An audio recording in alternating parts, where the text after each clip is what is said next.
The Australian Outback, dry and hot. It's home to the red giant kangaroo, the emu, and the cockatoo. Settlements and farms are few and far between. It's not a place that you'd expect to see pelicans. And in fact, they don't visit very often. But when they do, it's in their thousands. Why are these water birds in the desert?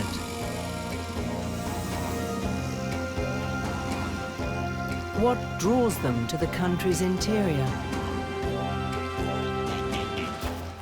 Why do they leave the coast where they have everything they need to survive?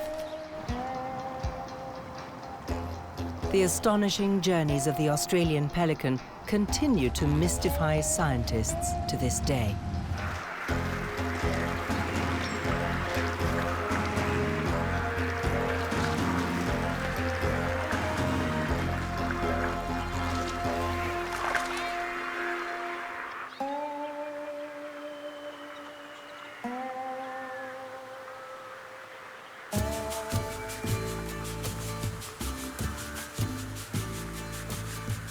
Pelicans are peculiar birds, especially the Australian or spectacled pelican.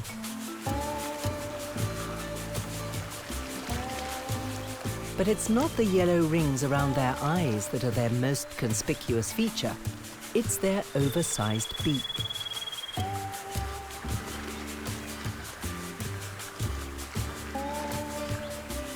No other bird in the world has such a long beak. And the length isn't all.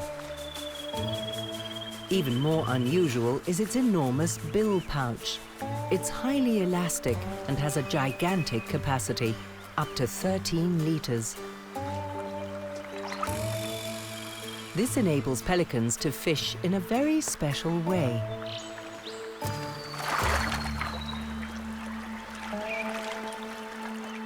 They scoop up a pouch full of water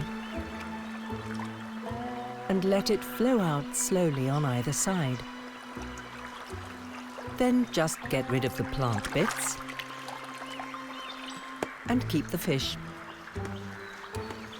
Because they go down its gullet, pelicans are very partial to fish. Their beak is not only good for fishing, it's also useful for quite delicate tasks.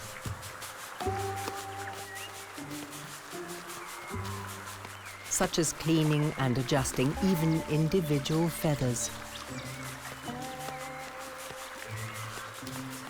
And if the pouch should need a thorough airing, the beak helps to spread it out over the owner's neck.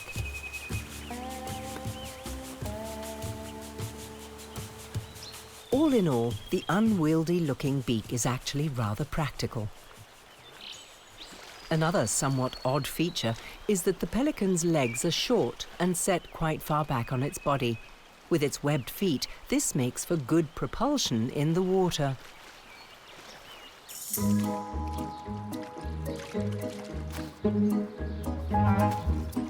But their legs aren't that good for walking.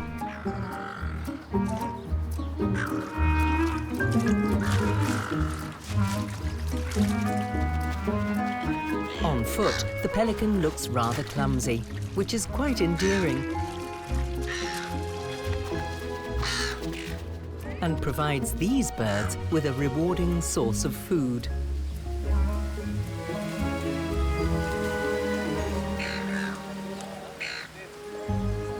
Showtime for tourists. The birds enjoy being center stage for a fee.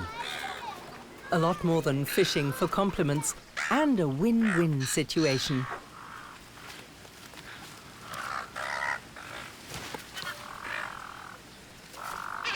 Feeding pelicans is just one of the attractions in Australia's coastal cities. Others include crocodile parks, koala petting, and whale watching.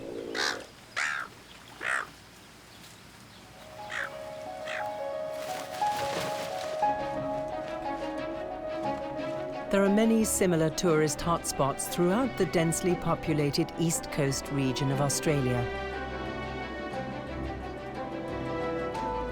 It's a vacation paradise for sailing and fishing enthusiasts, surfers and sun worshippers from around the world.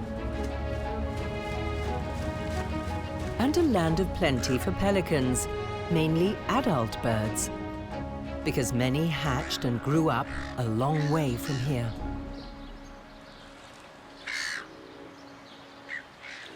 From its head to the tip of its tail, the pelican is roughly as long as a human is tall.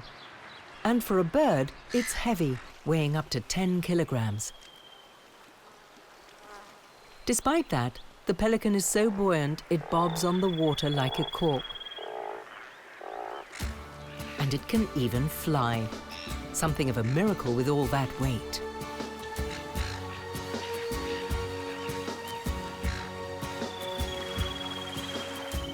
When gliding and landing, it's quite clear that they're aerial experts.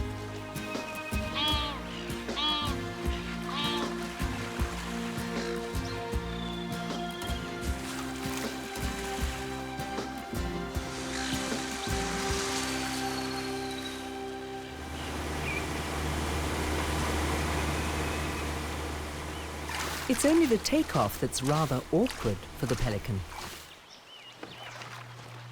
Getting that hefty body airborne requires a lot of strength. But it's made possible by their wingspan of up to 3 meters. Once they've accomplished the rather strenuous takeoff procedure, they can show off their skills. Using thermals, they can reach heights of up to 3,000 meters. And once aloft, they can stay in the air for more than 24 hours at a stretch.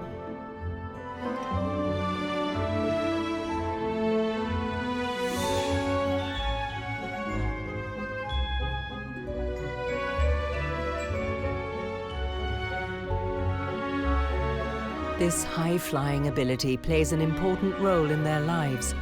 To reach their breeding grounds, many of them have to fly very long distances. Most of their adult lives, these birds move around to any place with open waters.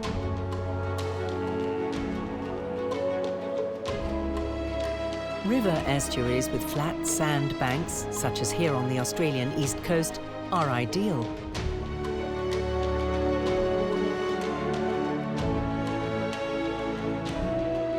This is where the one thing is that pelicans need for survival. Fish. Plenty of fish. About 1.5 kilograms per bird per day. Pelicans aren't the only ones with an appetite for fish. Many Australians harbour a great passion for fishing, so the fishing grounds bring humans and birds together.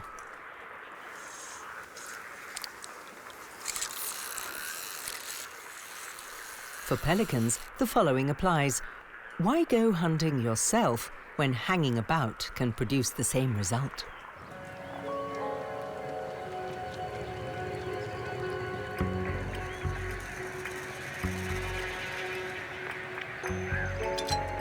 Everywhere near the water, there are public facilities for gutting fish.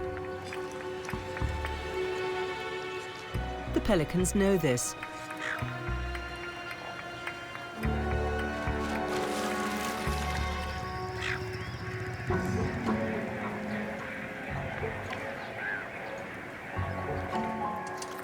As soon as the fishermen unpack their catch, the big birds gather round.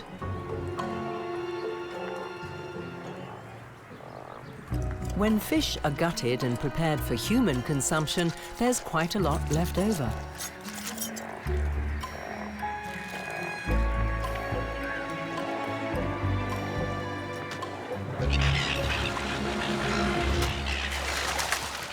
A successful hunt with minimal effort.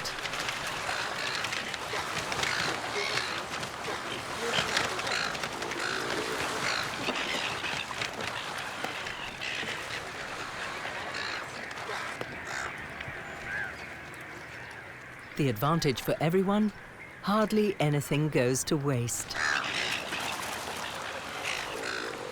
The water birds happily accept whatever the humans don't want.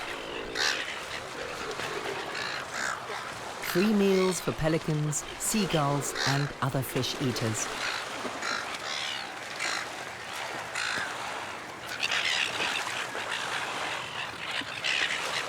The downside, squabbles and strife are inevitable. Just like at any free buffet, everyone wants to be first in line.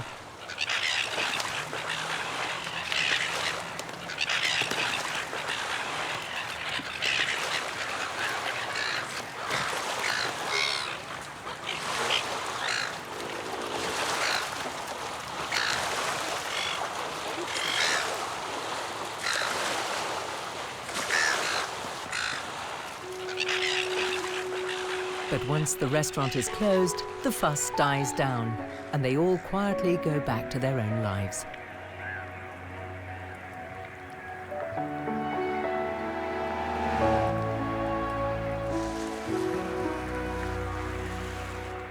Time for a little rest, and everything is fine. So much for ordinary pelican life.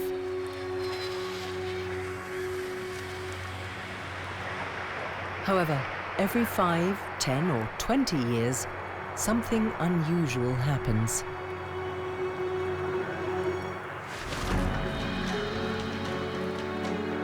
The pelicans leave.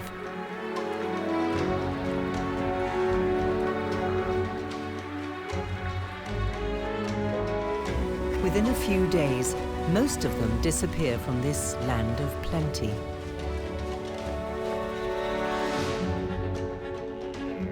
But why on earth would several thousand birds suddenly leave a habitat where they have such a rich supply of food?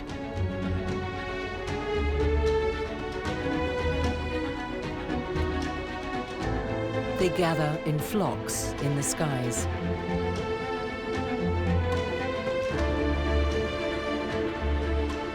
Spiraling aloft, they let the thermals carry them upwards.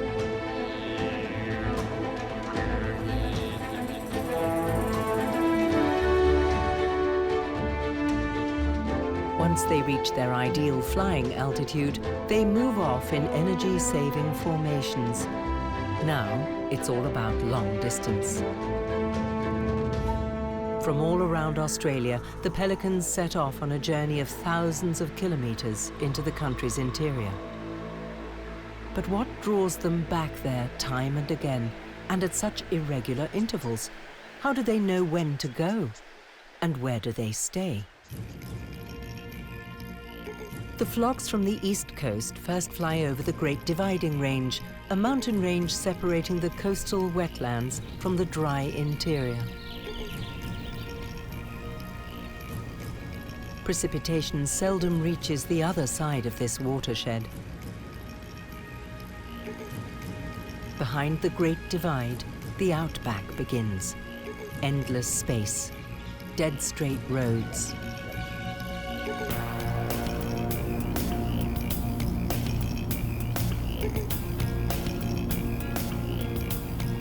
Heading west, it gets progressively drier and more isolated.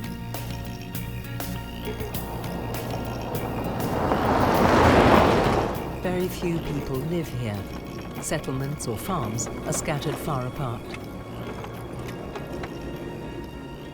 The pelicans must traverse this parched stretch of land.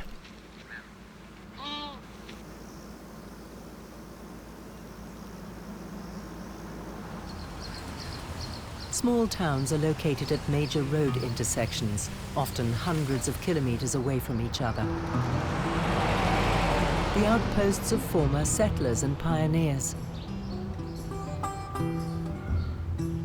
And still to this day, stop-offs for travelers passing through, and gathering places for those on sprawling farms in the surrounding countryside.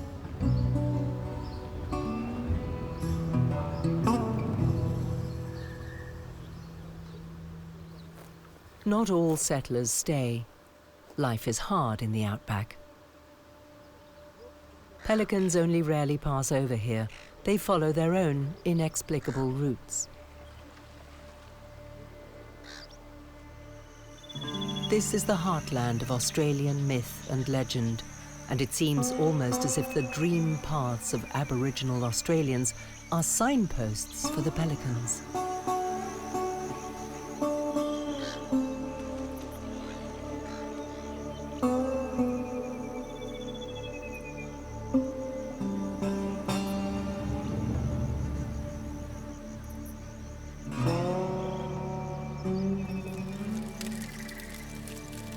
In the Australian outback, life follows a different rhythm to that at the densely populated coast.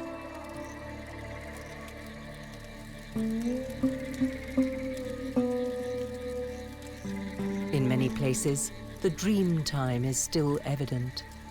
A time when, it's said, the world began and all things and creatures were one. These stories of creation are still handed down to this day. One story tells how the pelican was jealous of the emu's eggs and threw one up into the heavens, where it broke and became the sun.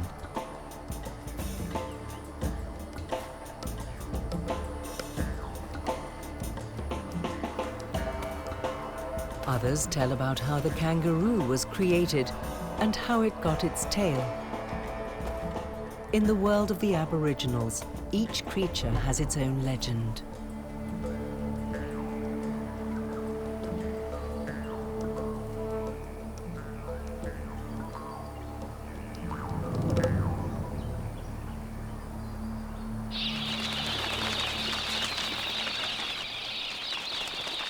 Galahs, or pink cockatoos, often live near farms.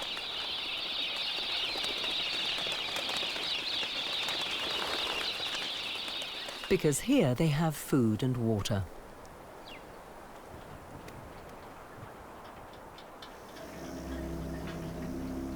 Windmills tap into the groundwater reservoir deep below ground. Without them, survival would be impossible in the central outback.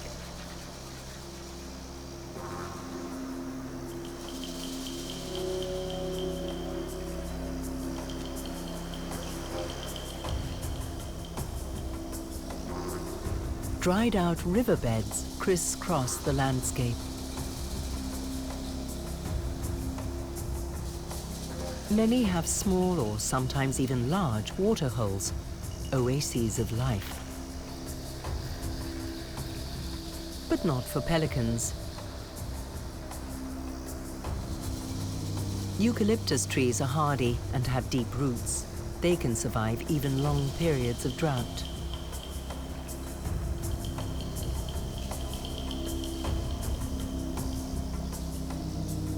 All around, the desert prevails.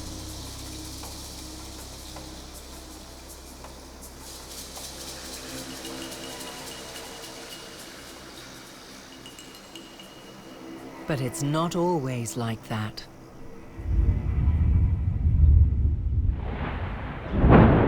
Dramatic events far away from the outback can change this situation radically.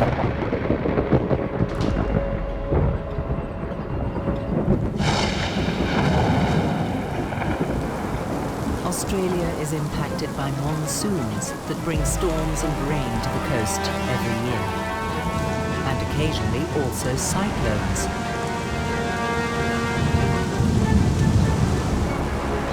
Then torrents of rain fall even far into the mountain ranges.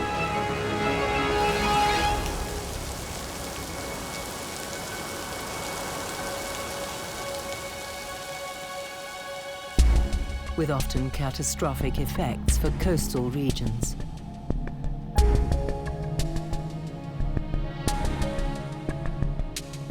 But for the outback, it means life.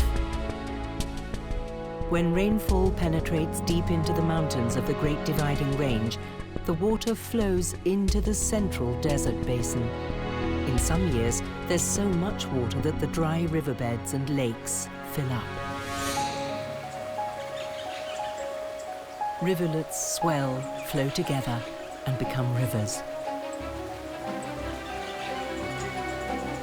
The river courses can flow for hundreds of kilometers. It can take months for the precipitation from the rainy areas to reach the desert.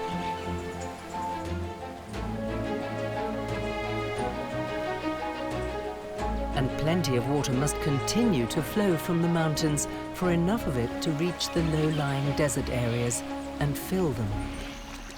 Where and when this will happen in Australia's enormous interior is impossible to predict.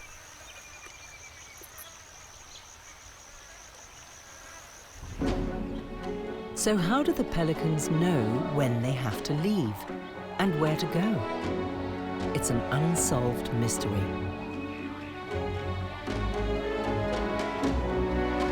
After a flight of more than 1,000 kilometers, they reach their destination, one of the newly filled inland lakes.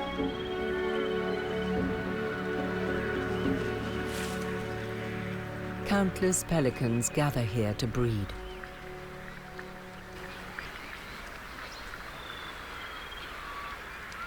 After around a month, the chicks hatch, naked and blind.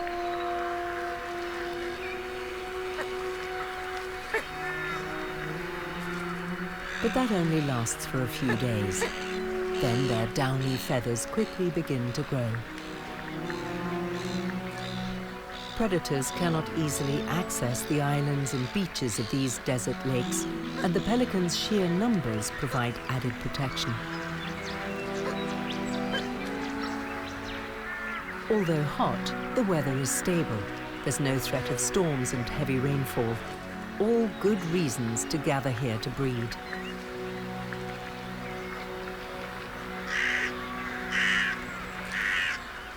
It's still no paradise, though. Ravens and crows pose a real danger to the chicks.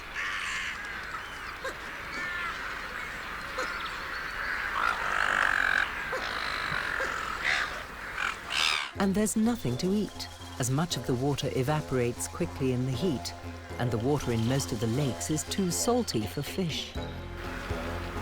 So where do the pelicans get food for their offspring? Every bird needs between 1 and 2 kilograms of fish a day. How can they find that much fish in the middle of the desert? Question after question that puzzles scientists. These breeding events are rare, and it's not easy to reach the nesting places. Hardly surprising, then, that researchers still know so little about the phenomenon. Nor is it enough just to observe the activities in the colony. Where does the food come from for which thousands of birds fly into the desert? The riverbeds, waterholes and salt lakes of Central Australia are often empty for years, sometimes decades. And when the rainwater does arrive here from where it fell, it rarely reaches all the inland regions. In this exceptional year, the valleys in the eastern part of the Central Basin have filled up. After more than 10 years of drought, rivers flood the shallow depressions, spread out, and form lakes. After the Great Flood, the submerged areas might seem like calm waters, but below the surface, life is rapidly developing. Soon, for a short time, this place will become a paradise.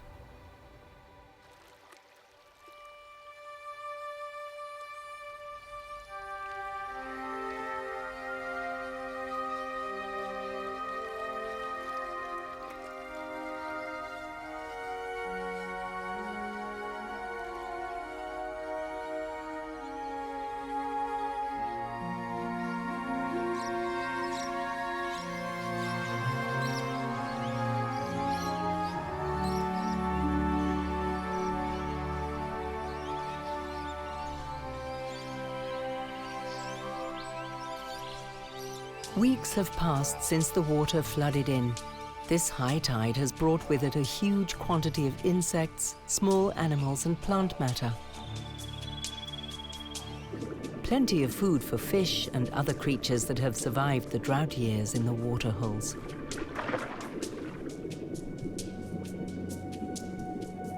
Now they multiply explosively and are carried everywhere by the flowing water.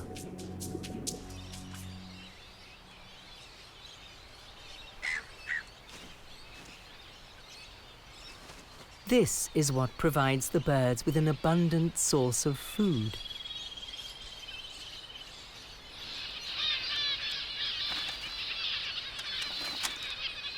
Zebra finches liven up the riverbanks.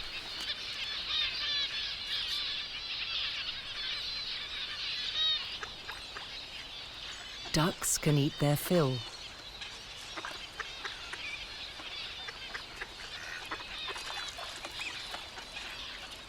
And there's even enough for cormorants to breed here.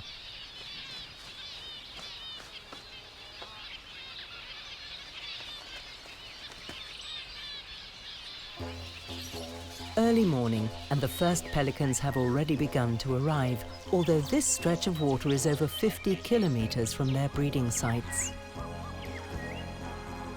Astonishing though it may seem, a formerly dried-out riverbed in the middle of the desert can provide enough food for the pelicans. In the permanent water holes, fish have laid billions and billions of eggs. The floodwaters now take these and transport them across a wide area. The eggs hatch very quickly, giving the pelicans their much-needed source of fish.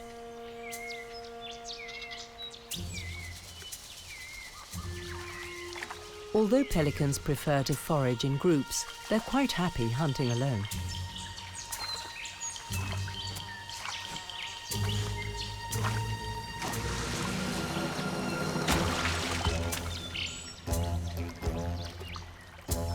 In the murky water, the benefits of their bill pouch really come to the fore. The bird scoops up a quantity of water in its bill, as with a fishing net, and simply sieves out anything that wriggles.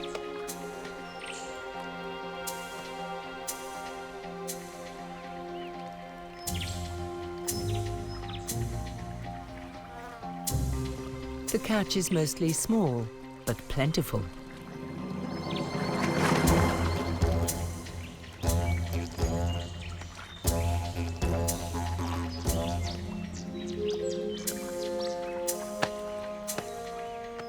The more, the better.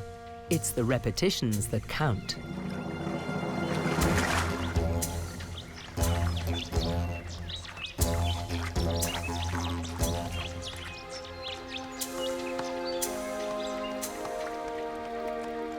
Science still knows very little about the massive and rapid reproduction of the fish. What is clear, however, is that they occur in such profusion that they can provide food for hundreds of thousands of birds. The flooded river is important for more than just the pelicans. Other animals, such as feral goats, also come here to drink.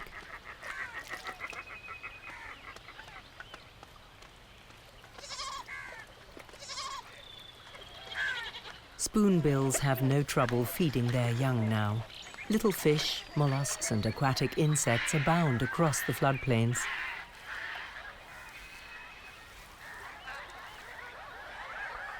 Spoonbills often live permanently in the outback, but when there is so much water, their offspring have a far better chance of survival.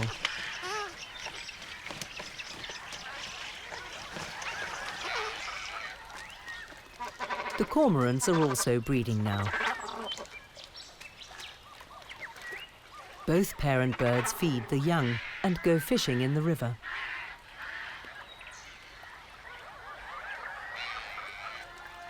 Late morning, the early birds take a break. Many pelicans have already visited other rivers and lakes in search of favorable hunting grounds.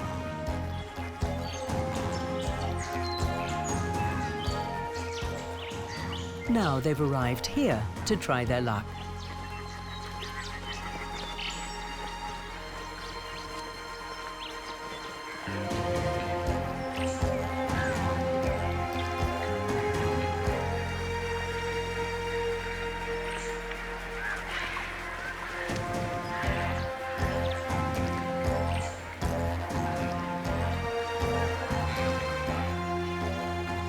Not every flooded riverbed carries enough fish for the pelicans.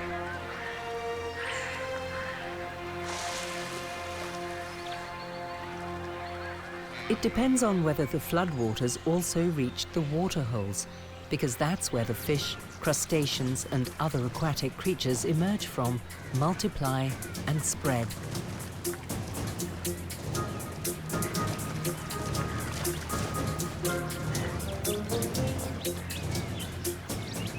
Hunting in groups is common among pelicans.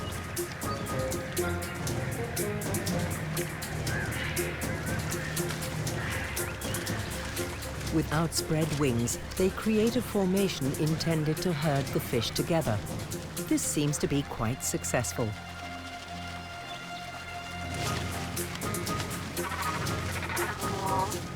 Cormorants also profit from the pelican's strategy.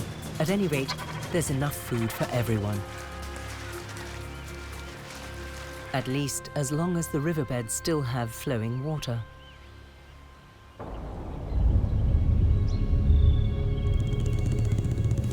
There's not much rain in the Outback.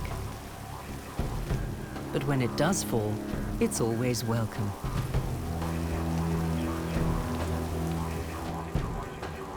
It generally doesn't last long. As soon as the clouds clear, the sun scorches down again.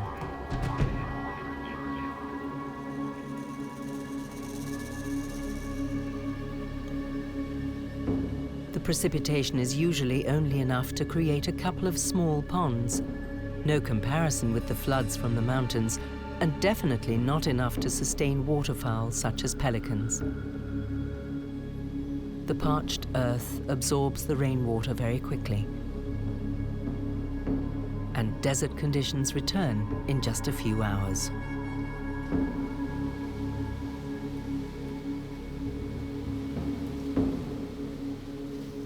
Despite the dry climate, there are farms here. Without water pumping windmills, livestock farming would be unthinkable.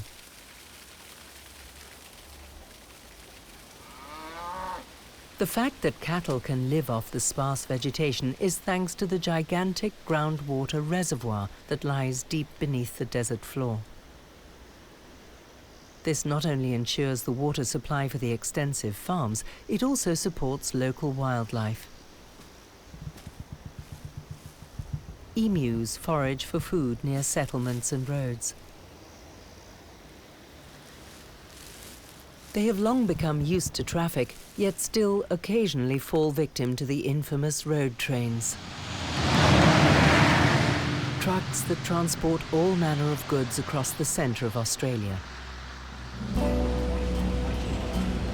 There aren't many rail-borne trains in the sparsely populated area.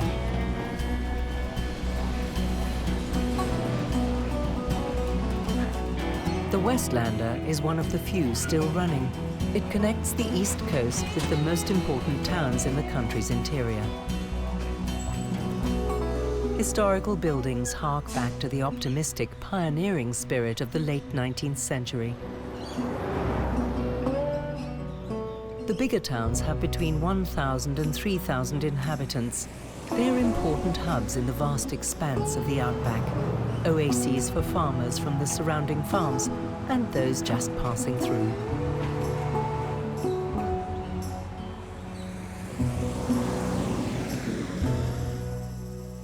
At the edge of the town, the wilderness begins abruptly. This is emu territory.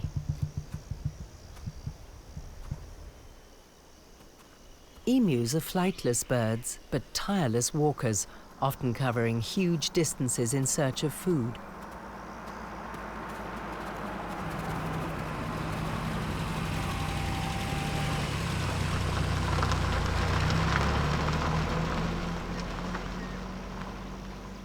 The red giant kangaroo is one of Australia's most enduring emblems.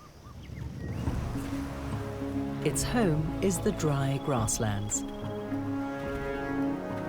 Conservation areas such as the Currawinga National Park are important sanctuaries, and not only for kangaroos. In this exceptional year, it's also a breeding ground for pelicans.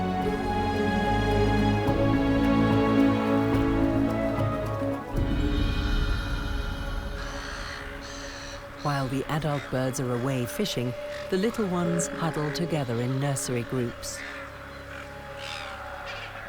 The heat is extreme, sometimes causing entire generations of chicks to perish.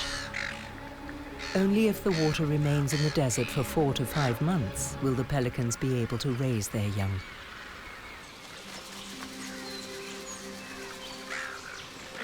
So they have to find as much food for their offspring as they can, and as fast as possible.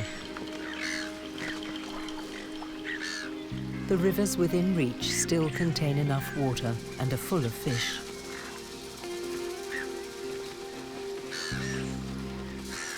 But nevertheless, it is a race against time.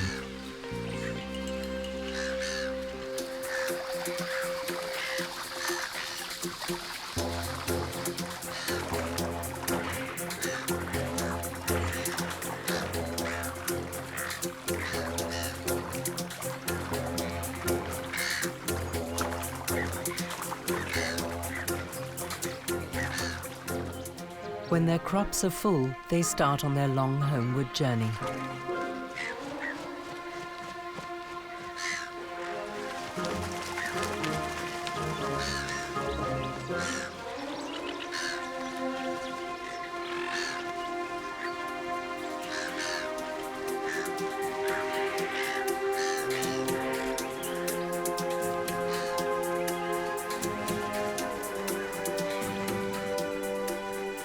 The fishing grounds sometimes lie more than 100 kilometers from the breeding colony. The trip back can last several hours. No problem for these aerial specialists. The most important thing is that they carry enough food with them to enable their young to grow quickly.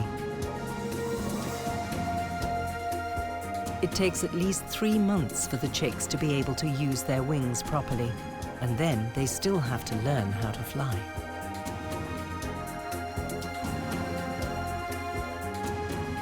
Their very first flight will be a long-distance one.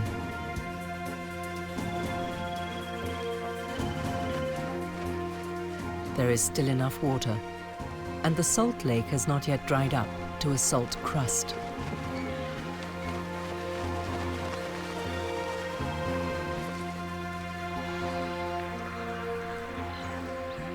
There is hope for a successful breeding season, for now.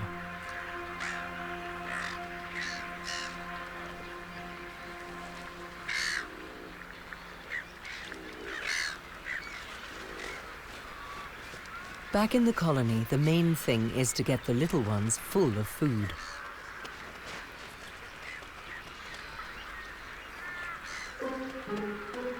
The older chicks must make a real effort to get enough.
Incidentally, pelicans don't carry food in their otherwise practical bill pouch, but like all other birds, in their crop.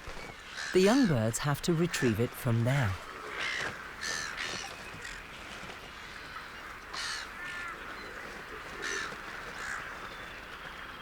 The heat intensifies constantly, and the water is evaporating fast.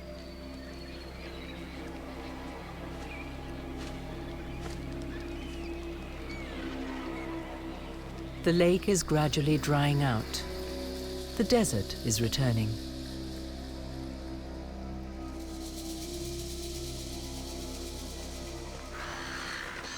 But the pelicans still manage to raise almost all their offspring. After 4 months in the desert, the young birds try out their wings.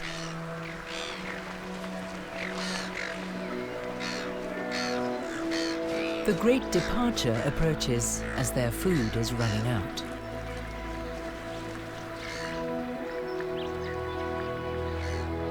And then, suddenly, as if in response to an invisible sign, they depart.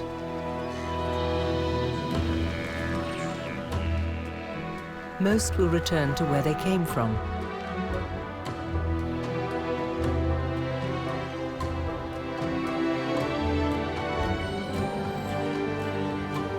Many of them fly back to the east coast with their offspring.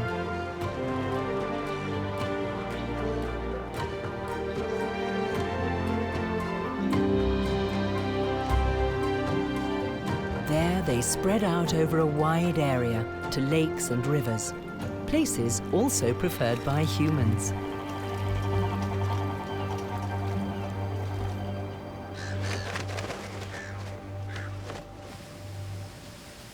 They settle in parks and residential areas.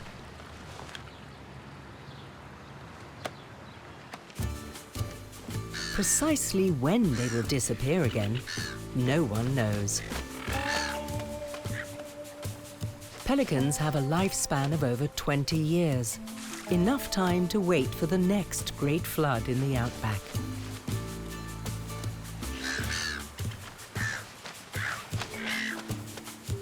But the mystery behind when and why they undertake this phenomenal journey remains unsolved. For now.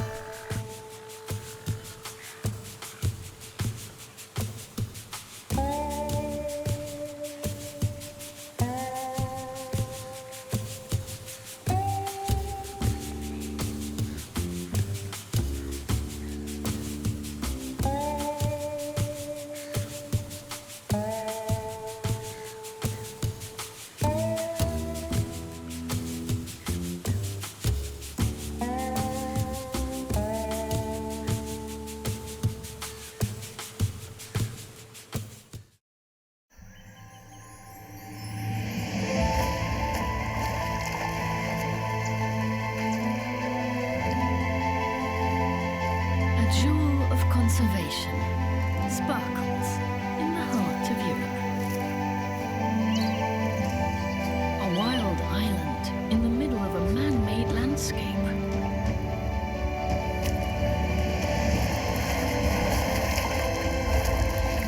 But this is no ordinary nature reserve. Born from a human wasteland, it has become an essential habitat the migrating birds of Africa, Asia, and Europe.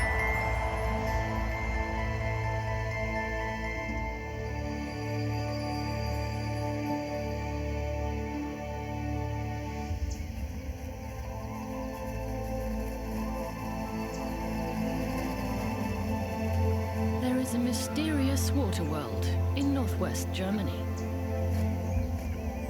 This is the European bird sanctuary Riesenfelder Münster.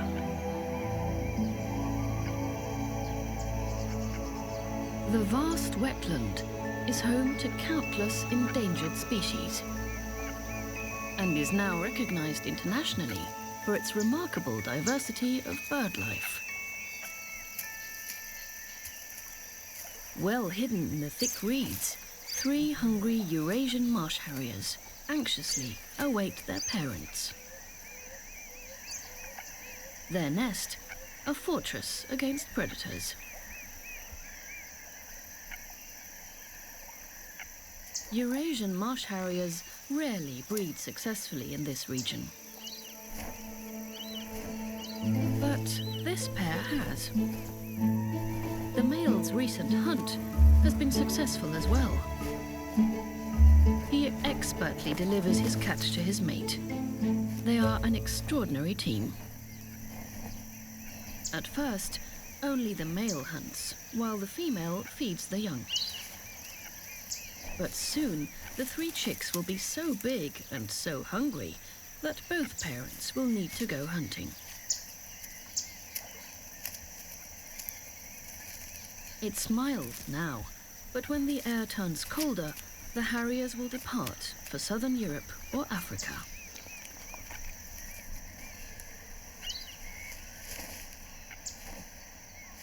"50 years ago, their species was nearly extinct.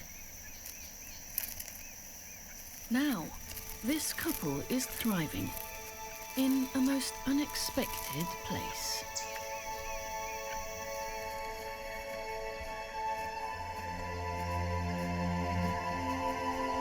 From the air, this landscape looks like a chessboard, made from water and reeds. But this wild paradise did not arise naturally. It was made by humans. Its story begins in the nearby city of Münster.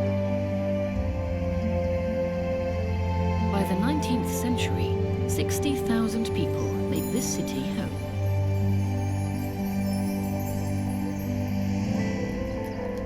As in many cities at the time, its wastewater flowed directly into adjacent rivers,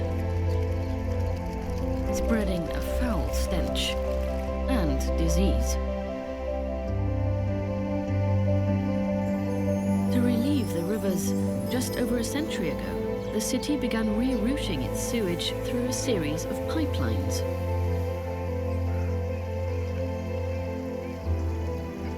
The sandy soil of the nearby heathland worked like a filter. Suspended matter remained on the surface, while clean water seeped into the ground. This natural wastewater treatment plant, larger than 1,000 football fields, purified the water of a whole city.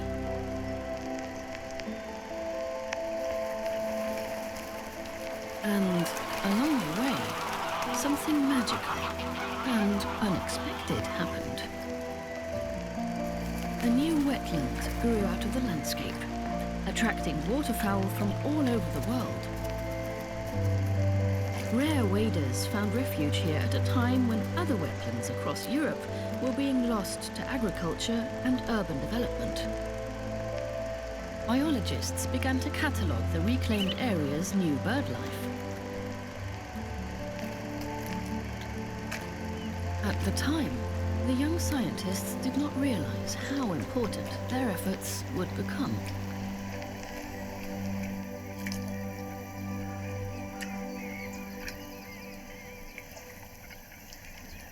This wood sandpiper has returned from its winter quarters south of the Sahara.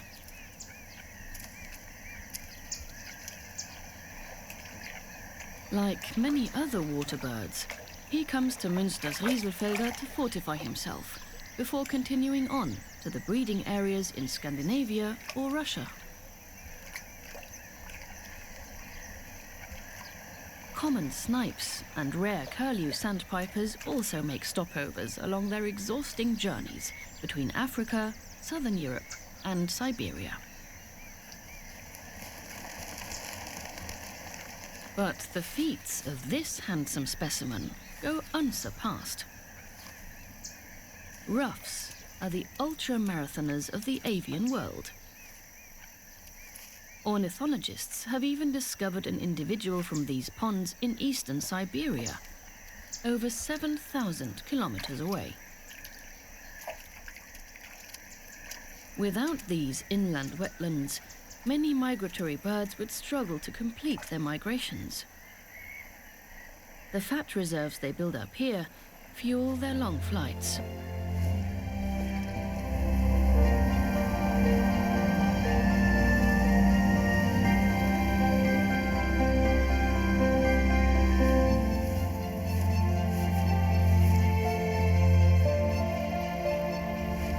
The rest of the birds are particularly active in spring as well. Many species are now returning to breed.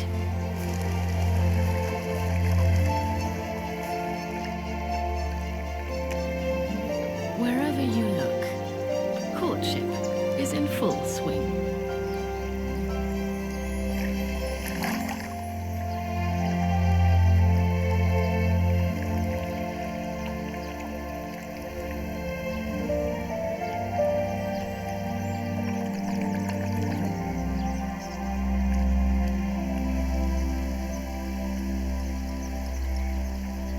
The extensive reed beds are now home to rare songbirds.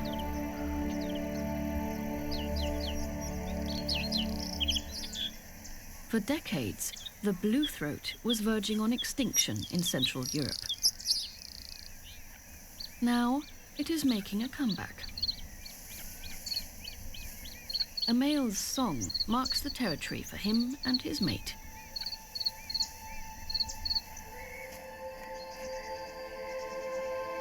In the spring, the reeds are still brown and barren. The strengthening sun will soon change that.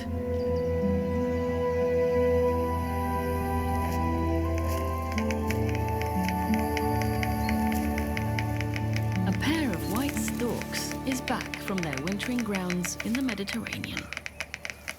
With their typical clattering, the two have retaken possession of their nest.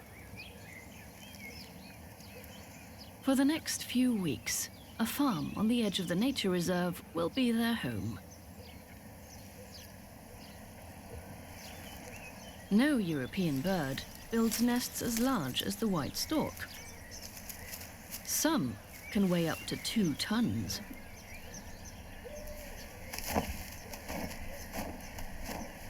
White storks typically remain monogamous for many years. But they are willing to change partners. They are actually more loyal to their nests than their mates.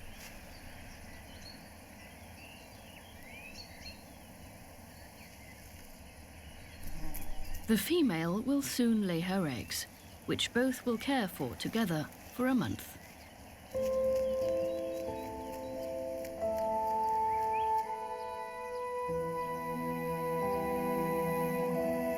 The nature reserve slowly emerges from hibernation.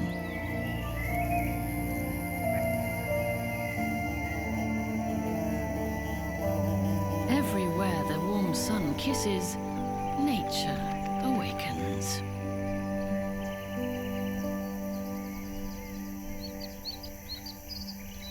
Unlike the white storks, Eurasian coots have stayed through the winter.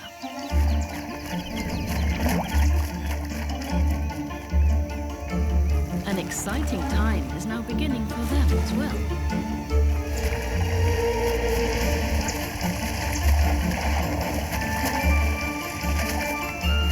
They fight fiercely for the best nesting areas and chase off any intruder.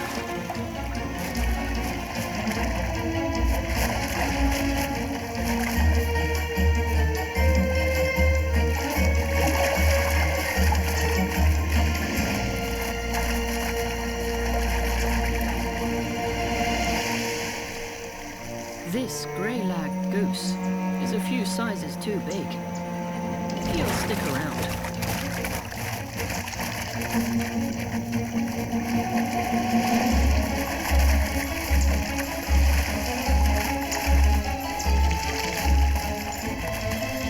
The brawlers will battle until exhaustion sets in.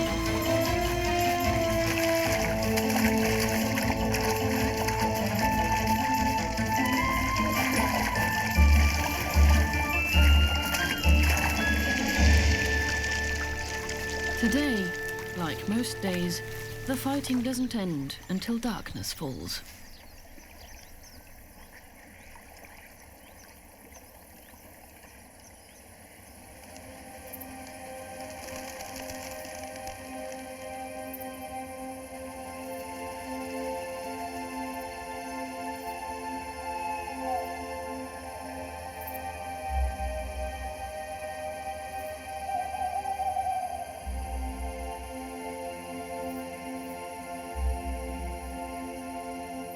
At night, the birds find shelter within these waters.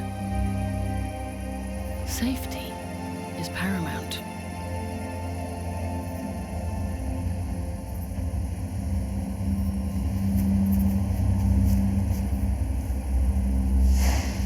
Those who are not careful will be lost.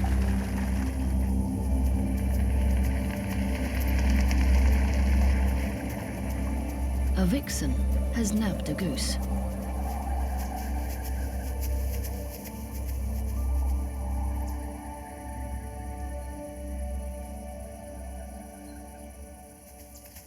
It's not just her life that depends on a successful hunt. Two high-spirited youngsters await her return near their den. They are just a few weeks old, but more and more they're itching to go out.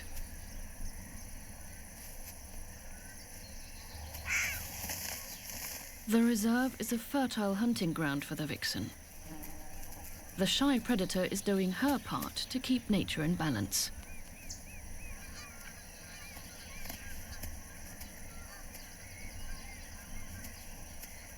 The family of foxes might not be welcomed by all conservationists. But in this bountiful, man-made wilderness, they'll hardly put a dent in the population of wild birds.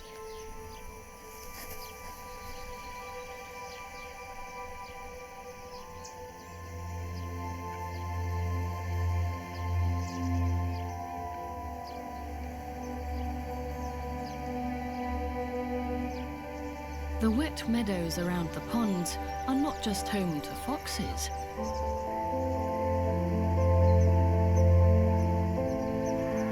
Large herbivores also roam this nature reserve.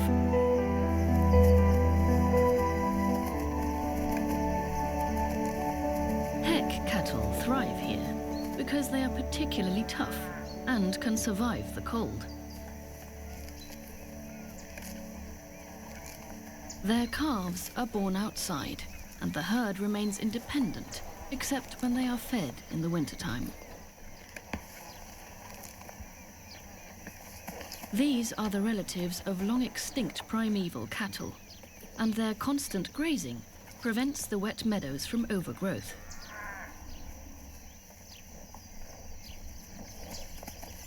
In this way, without knowing it, heck cattle ensure the survival of the Rieselfelder's many birds, mammals, and insects.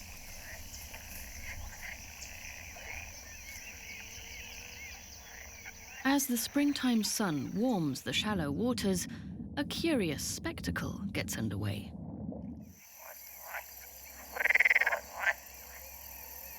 It's an amphibian cotillion.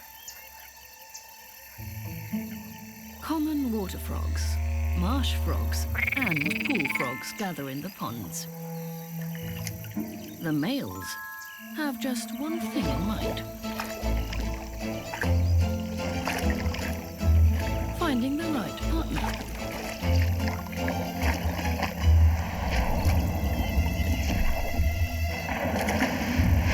This is not a time or place to be bashful.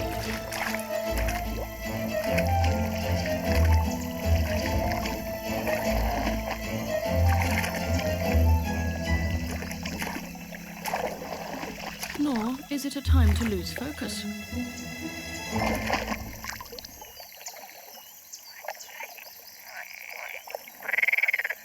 Only male frogs have vocal sacs. This partner won't be laying eggs anytime soon.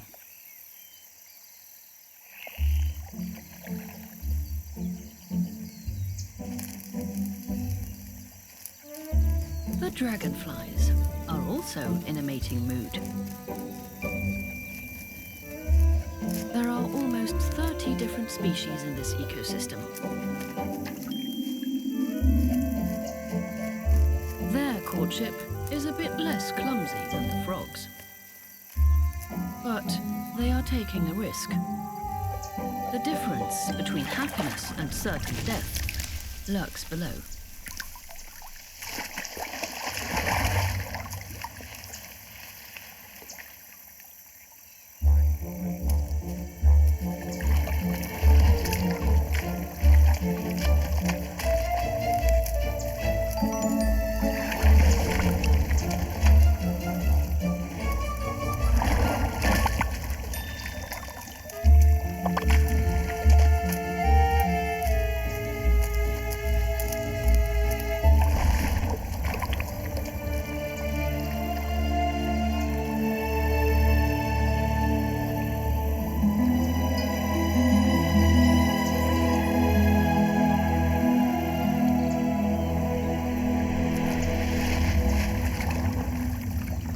Once again, a hapless frog misses its mark.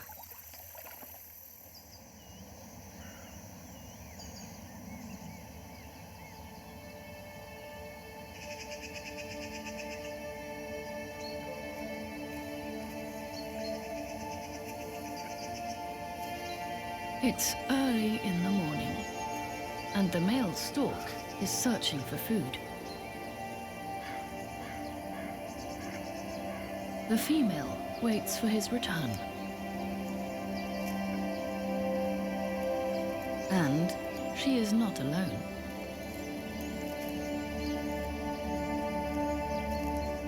The couple now has 4 chicks crowding their nest. They're hungry. They're always hungry.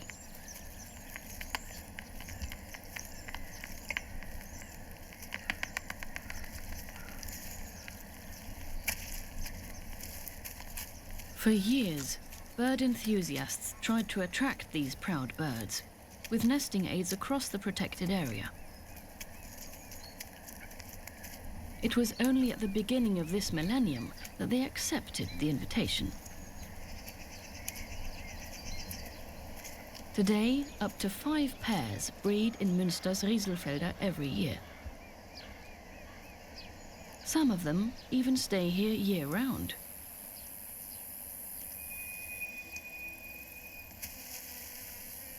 In these abundant, wet meadows, they find the insects, amphibians, and rodents they need to raise their young.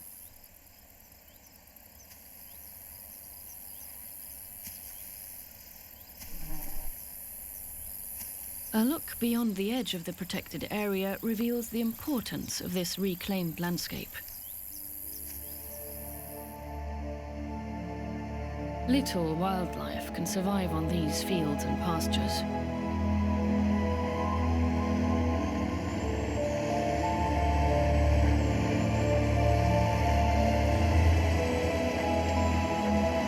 Intensive monoculture farming throughout Germany is causing the soils to atrophy.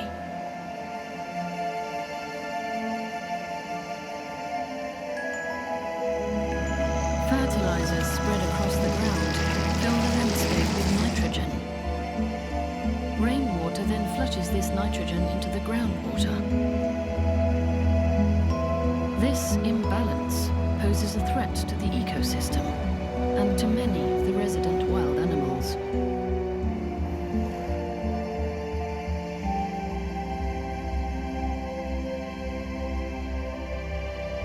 And it makes the watery wilderness of Münster's Rieselfelder all the more important as a protected island for countless species.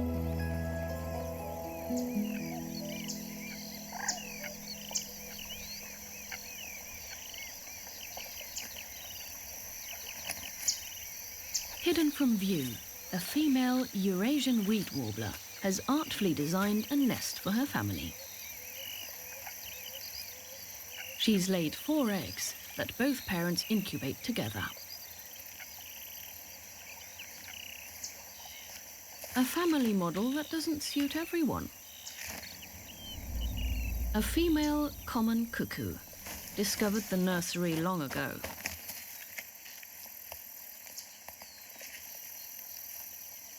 Timing is everything. Her egg has to be in the nest early enough for the cuckoo to hatch ahead of the reed warblers.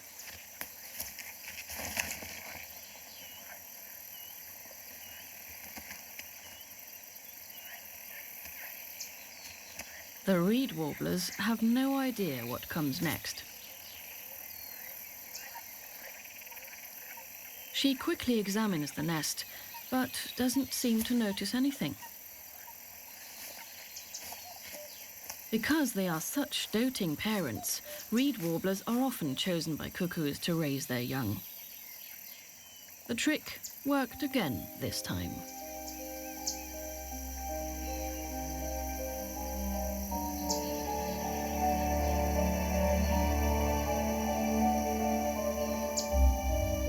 The dense reed jungle holds many secrets. An extremely shy grass grass snake negotiates the impenetrable thicket. Here she hunts amphibians, small mammals, and birds.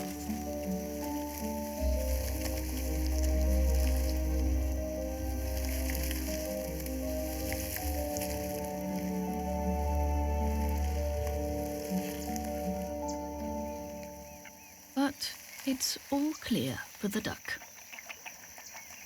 The grass snake does not yet pose any danger. She has just hatched and is only as long as a pencil. As an adult, she may stretch up to 1.5 meters and live to the age of 20. She was the first to make it out of the egg.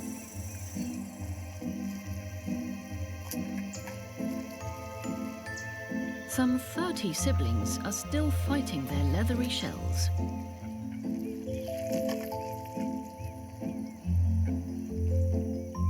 They cut open the shell with their egg tooth.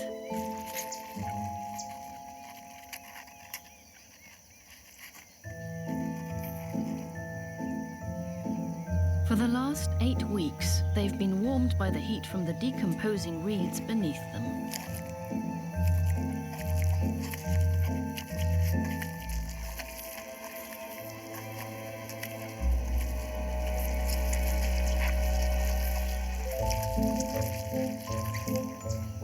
From the moment they hatch, the little ones are fully developed and on their own.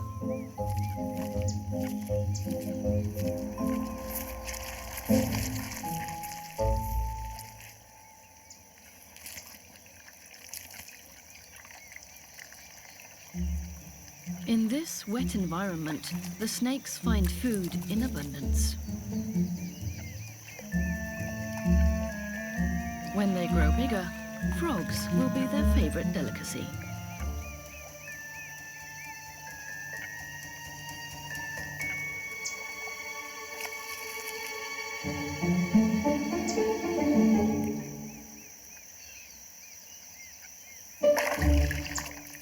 It looks like this one will need more time to practice.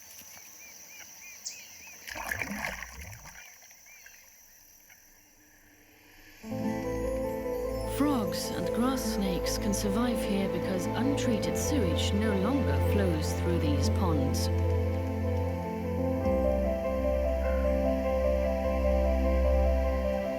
This is ensured by a huge facility built right next to the nature reserve.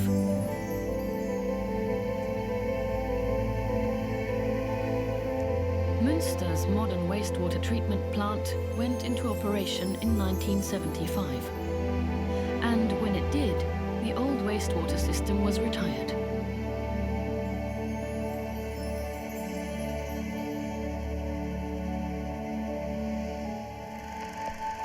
The original plan called for the ponds to be drained, making way for a new industrial zone.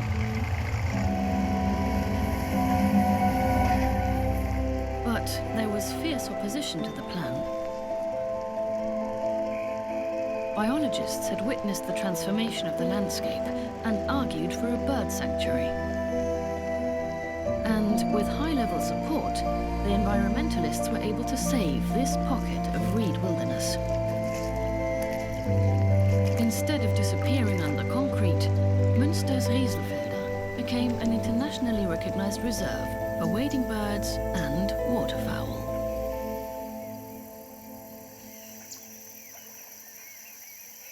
Today, clean water flows through these ponds, creating a space where fish, like the three-spined stickleback, can now thrive.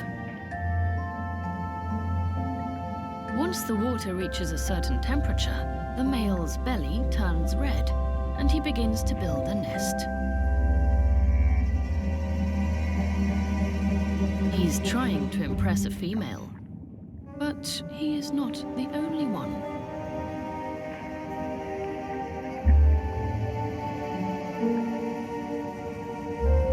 A rival is targeting the nesting material.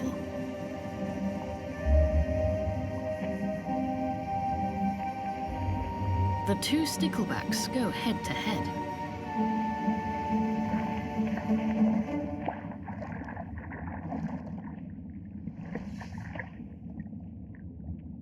Their competition will come down to who builds the better nest.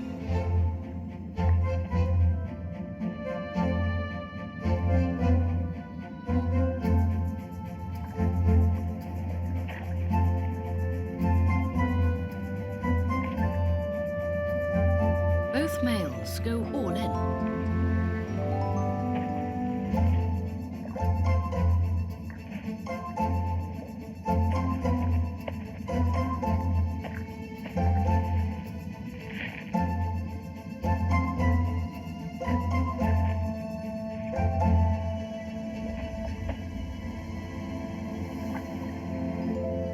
Now, the female will decide who the winner is.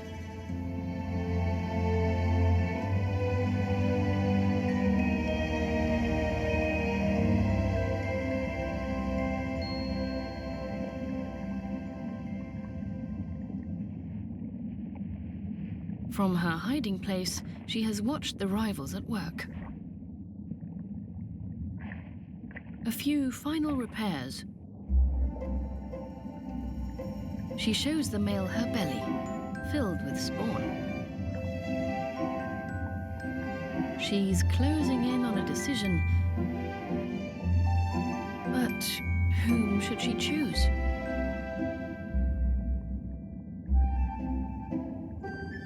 She's made her choice. With a zigzag dance, the male leads her closer and closer to his nest.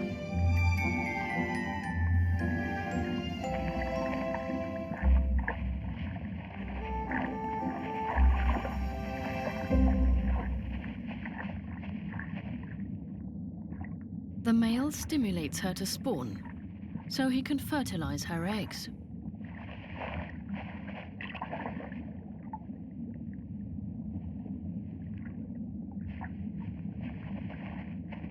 The brood now becomes the male's responsibility, while the female swims on her way. It will take 7 to 12 days for the offspring to hatch. An anxious time of watching and waiting for the male.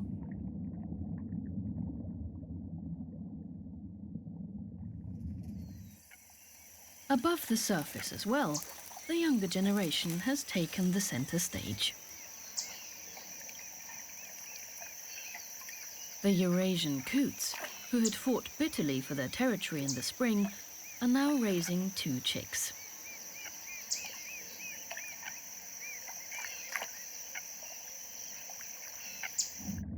The youngsters gorge themselves on small freshwater shrimps.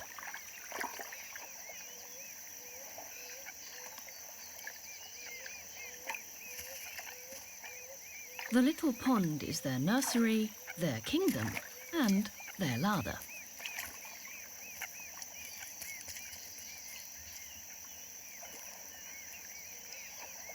Eurasian coots can have up to 10 chicks, but often only a few survive.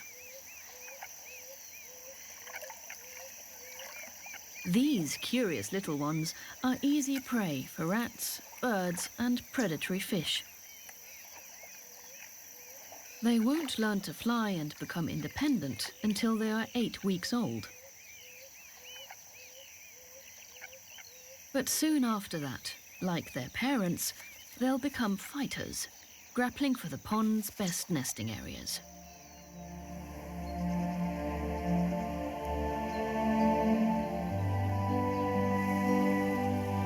In the summer months, danger lurks in the trees. These are the caterpillars of the oak processionary moth. Their long hairs are barbed at their ends, delivering a sting that can cause allergic reactions in humans.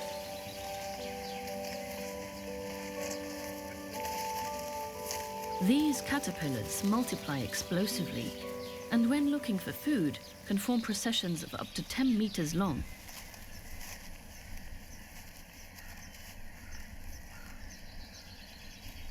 Before they pupate, the caterpillars gather in a large nest.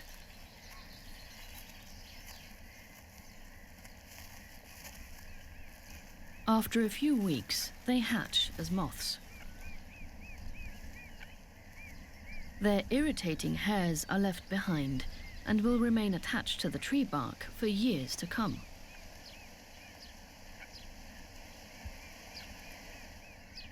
The oak processionary moth caterpillars are harmless to the white storks in the neighborhood.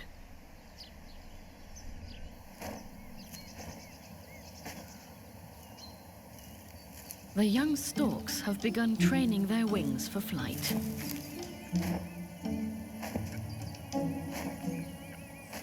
All four have made it through the summer, but they will soon be too big for the nest.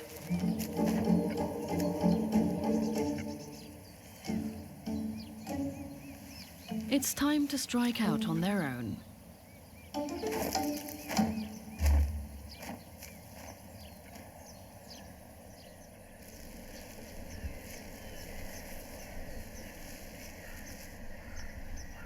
The siblings are impressed, even though he only makes it to the next meadow.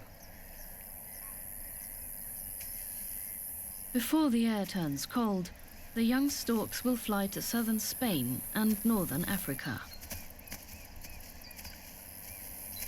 They'll stay there until they reach sexual maturity at around 4 years of age. Maybe one day he will also breed among these fields. Or maybe he will choose another place.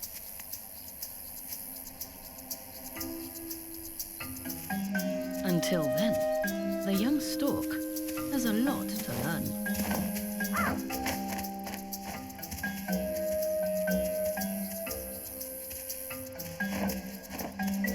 For example, knowing who are your friends and who are your enemies.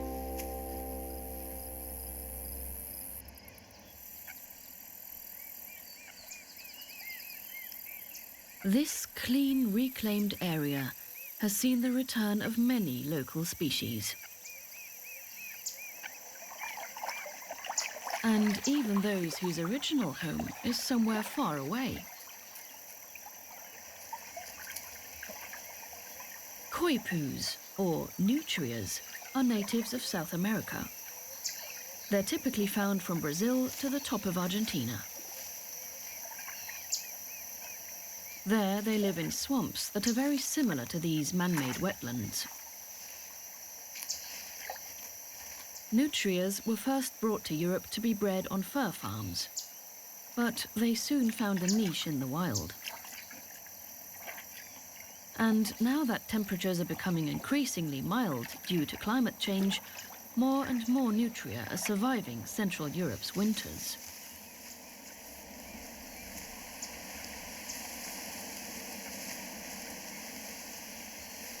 It's an exciting time for the reed warbler. Just 12 days after the eggs were laid, there is movement in the nest.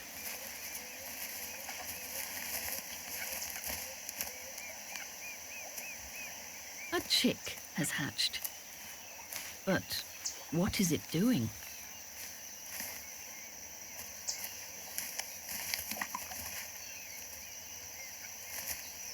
The young cuckoo shows its true face under the eyes of the puzzled reed warbler parents. Instead of raising 4 of their own chicks, they are now raising 1 intruder. It has tricked the warblers into adopting it. Cuckoo chicks need more food than young reed warblers. Because of the cuckoo's persistent calling, the reed warblers think there are several chicks in the nest. They rush to deliver enough insects for their demanding guest.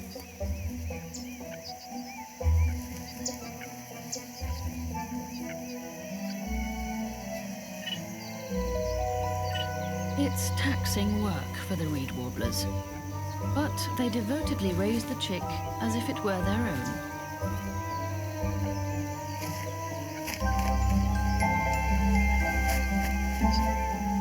Even after the cuckoo has clearly outgrown its nest, the warblers continue to feed it.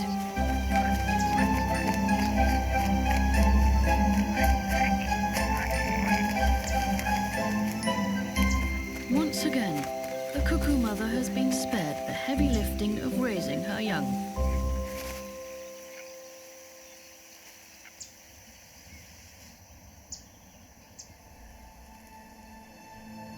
This swampy expanse contains more than 90 different pondscapes, some of which are drained in summer.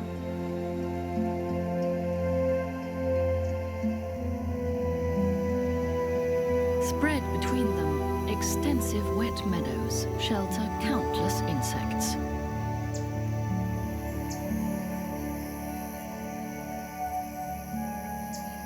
In the thick grass jungle, a wasp spider has spun a web.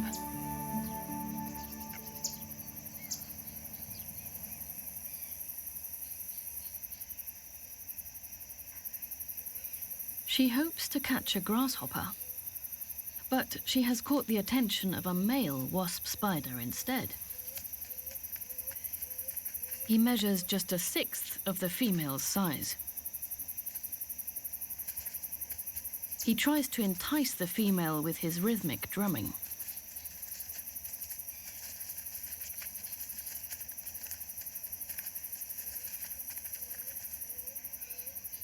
Fortunately for him, she shows no interest. If they were to mate, it could mean his death. Wasp spider females often cannibalize their partners while mating.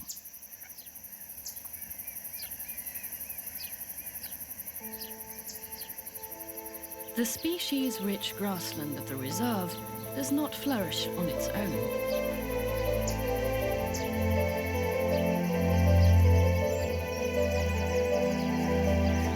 This paradise, built from human hands, is still a paradise in human hands.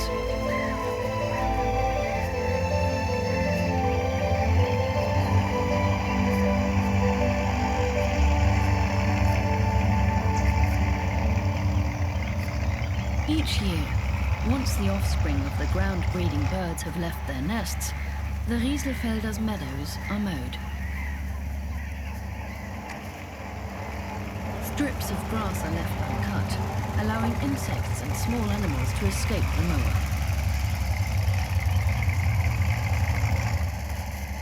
The sounds of the tractors signal to the black-headed gulls and others that it's feeding time.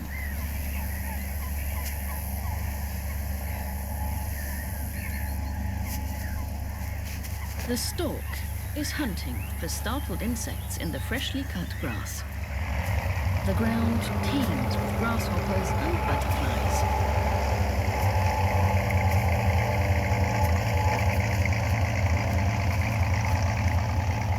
A ready meal for a hungry stork.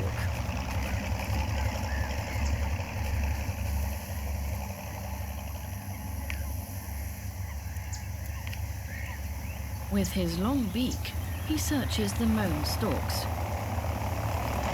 But he doesn't remain alone for long.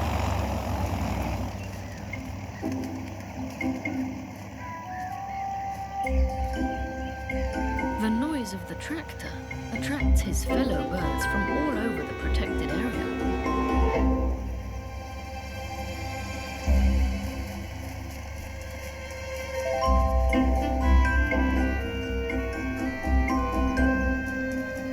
Conflict is inevitable.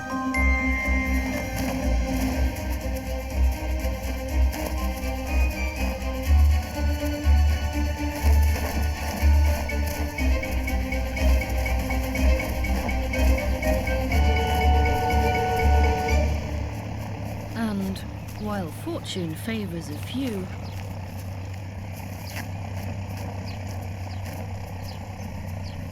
that good luck is bound to draw some attention.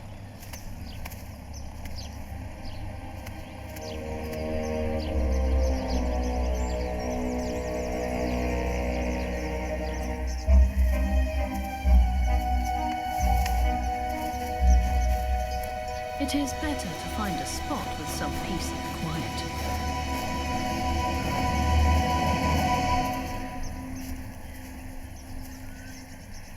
The annual mowing cultivates the nutrient-poor meadows. Without it, the diversity of the habitats in this protected area could be lost.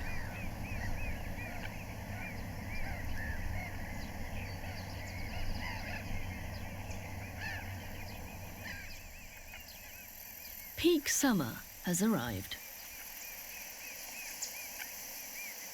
For weeks, the young Eurasian marsh harriers have been nestled in this 1 square meter.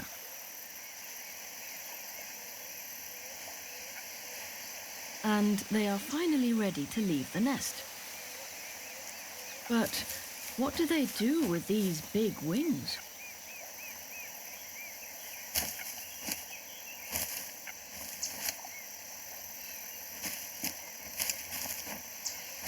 It looks like they'll need to stick with the parents a little longer. They still deliver the food regularly, but only rarely feed the young directly.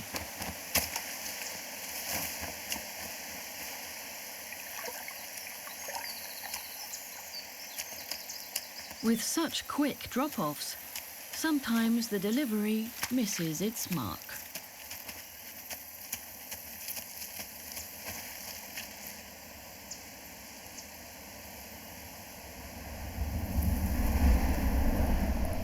Thanks to their caring parents, the 3 are well fed.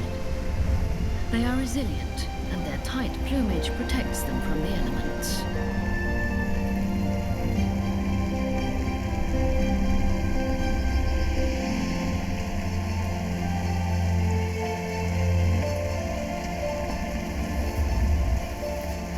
After weeks of dry air and heat, the heavy rains are a blessing.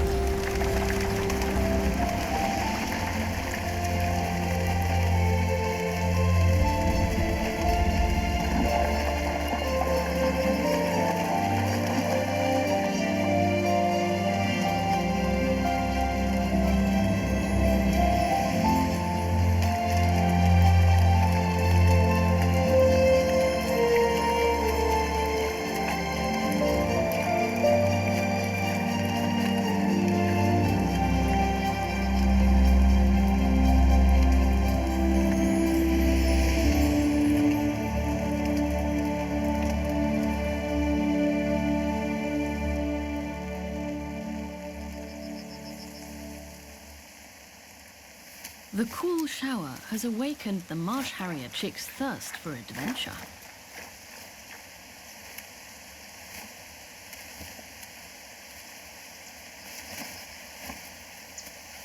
Freshly bathed, this one feels ready to leave the nest.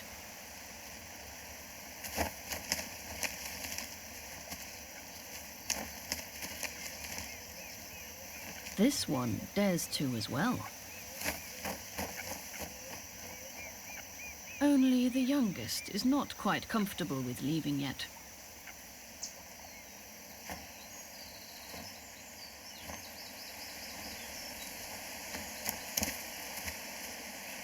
The mother wants to know where her missing chicks have gone.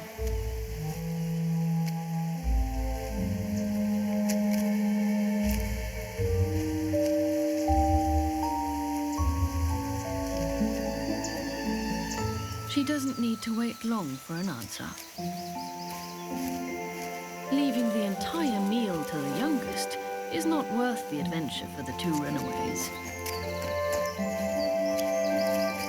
They still enjoy around-the-clock care, and their excursions are just a game, for now.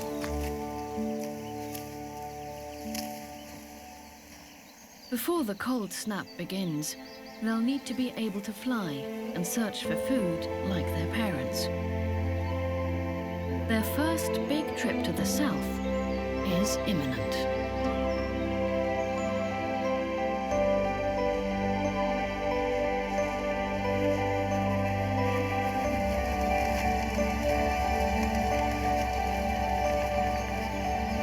Large clouds of common starlings flow through the Riesenfelder into the late summer.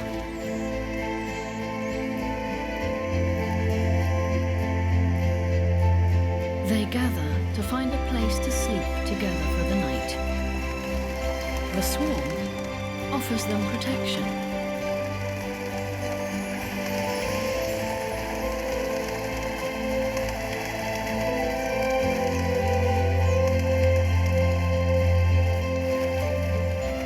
Soon they will leave for the Mediterranean to spend the winter.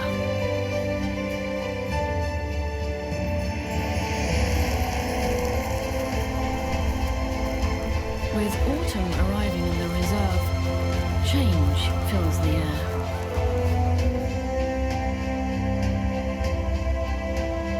It is time for the migratory birds to set off.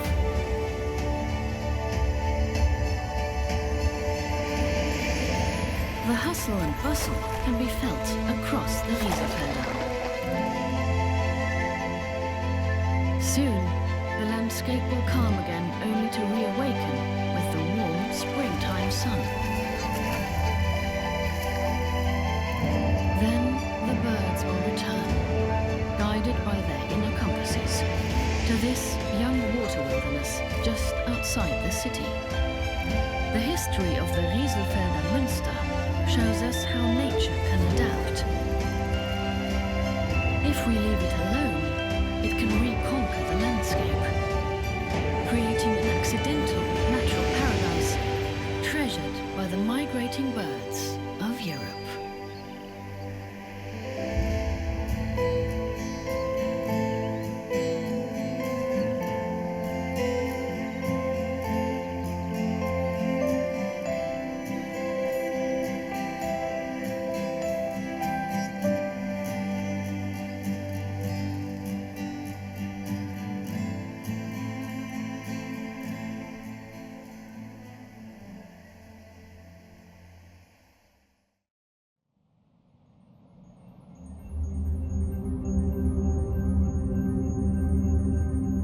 In southeastern Germany rises Mount Watzmann.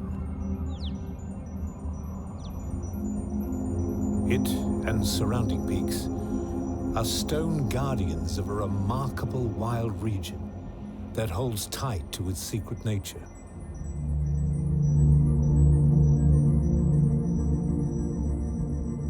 More secrets are revealed where mountains plummet into the depths of Lake Königssee.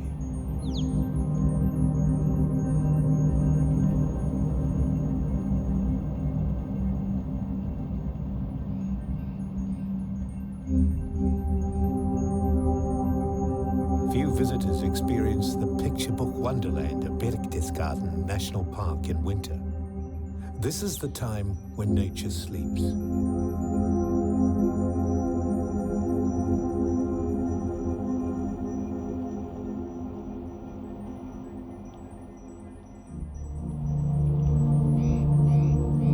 But even now, at this quietest time, there is life and there is magic.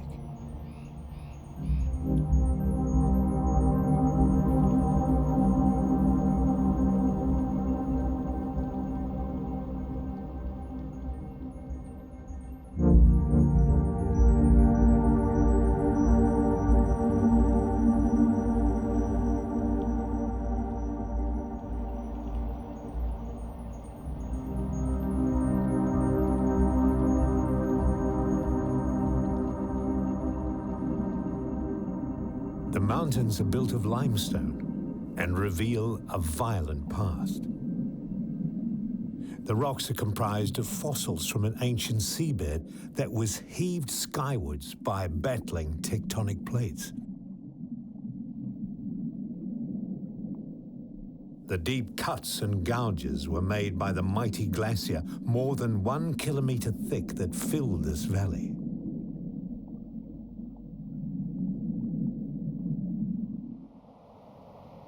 The glacier was one finger of an ice sheet that covered this alpine region. Though the Ice Age ended 12,000 years ago, the mountains carry echoes of that frozen past.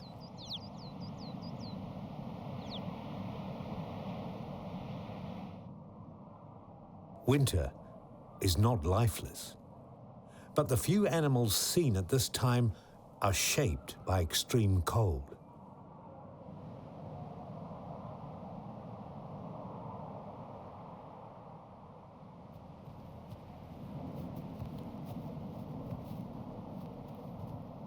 Chamois avoid steep snow. They gather on steep slopes and ice-free ridges.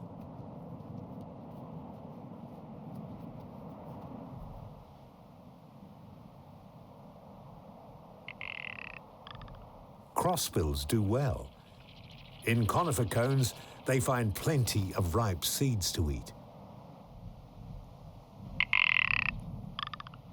Rock ptarmigans wear winter camouflage. A male caws to defend his territory and is female.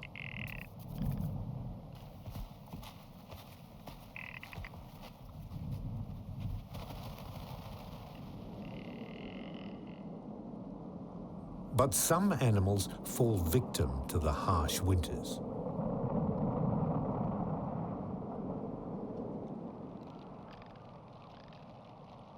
A dead chamois is a golden opportunity for a golden eagle. These eagles are aerial hunters, but in winter, scavenging is their survival strategy.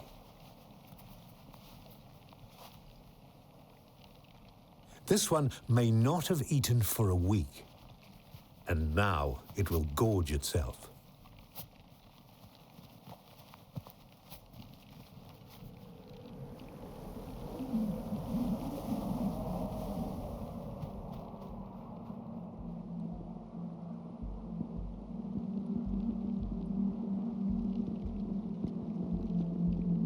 But there are other ways of surviving the winter chill. Some have evolved ways to be here, but not be here at the same time.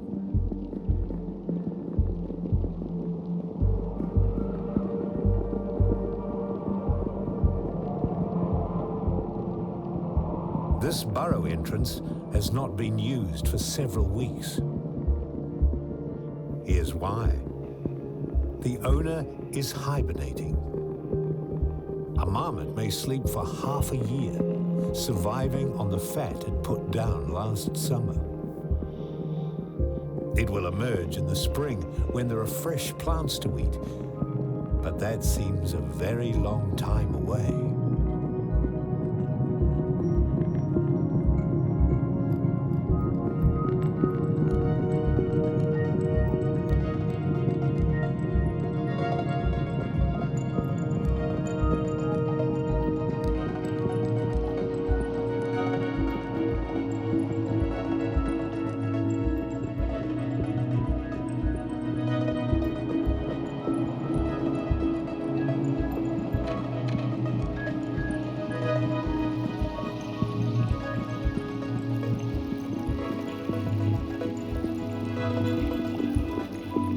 By March, snowmelt has begun on warmer slopes near Lake Koenigsee.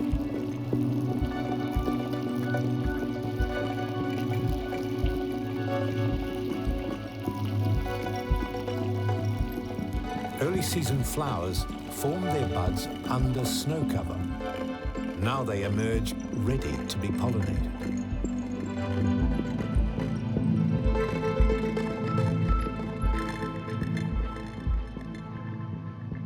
New blooms rise as if by magic into the cold mountain air. Winter rose petals remain intact for many weeks. The reason will become clear in late spring.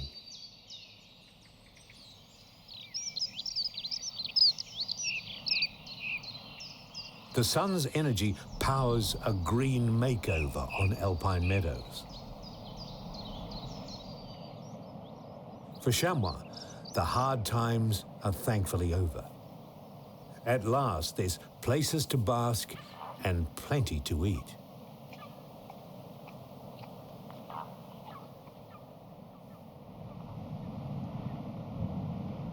But very few animals eat winter roses. They protect themselves with powerful toxins.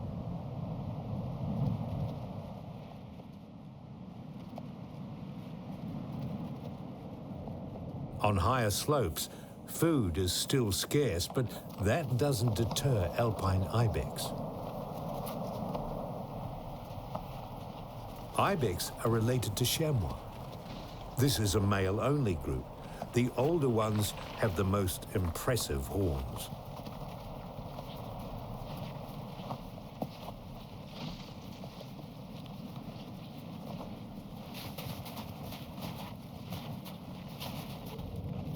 During the Ice Ages, ibex and chamois specialized in finding food in extreme conditions. They still forage in the steepest, harshest summit regions.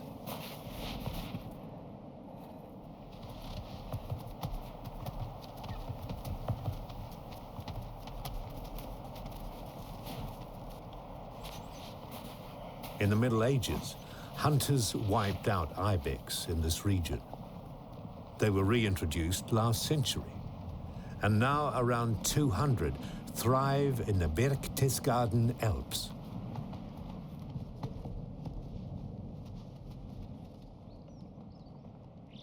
This weird-shaped limestone is called karst. As rainwater drains through cracks in the rock, it dissolves it and opens up crevices. And in the humid depths, many moss forests are found. And so are winter survivors of another kind.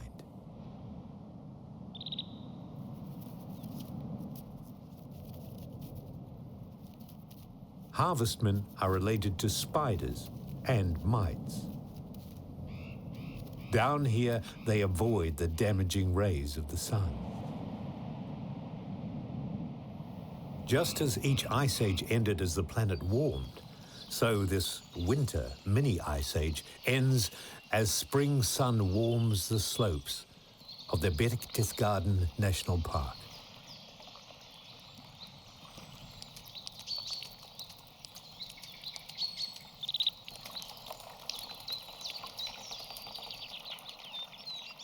Meltwater soaks alpine meadows. It will soon trigger a transformation into lush summer gardens. Meltwater also swells mountain streams.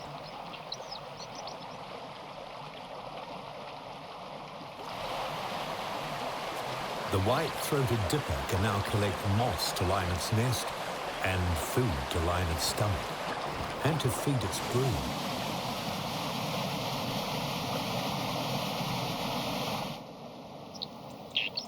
The nest is behind the waterfall. Dippers are well named. They dip and search for prey.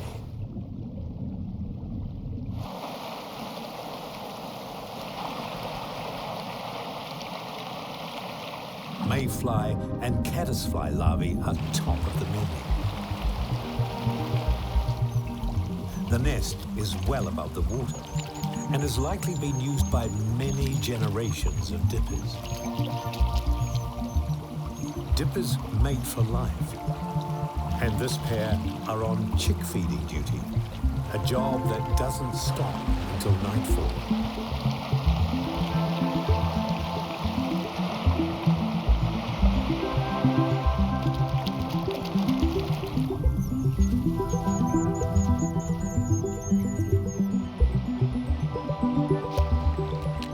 They know all the best feeding spots.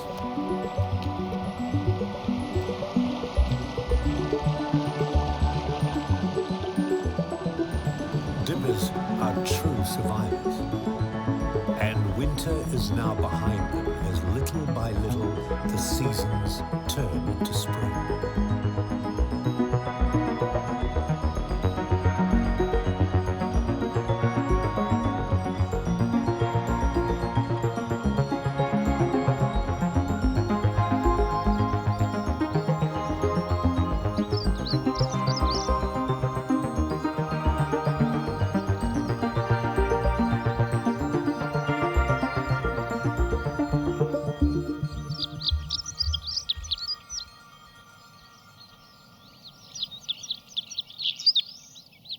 The spruce crossbill's lopsided beak now comes in handy. Larch trees produce a superabundance of cones, and the crossbill is a really efficient tool for extracting the seeds.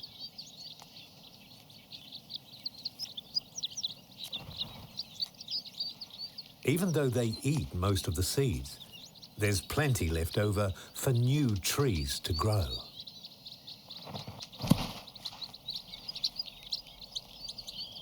Larches are one of the few conifers that lose their needles during winter.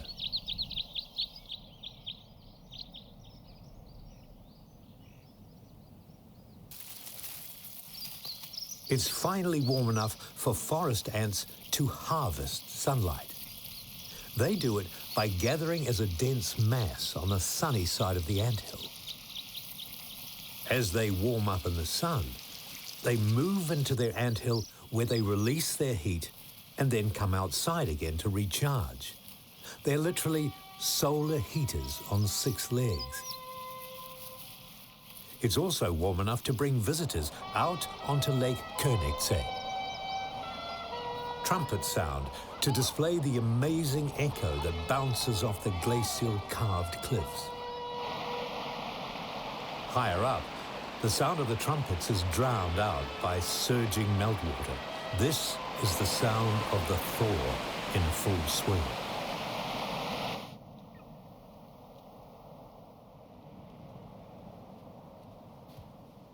Chamois are now moving higher. Each day, snowmelt exposes more protein-rich grasses and flowers to feed on.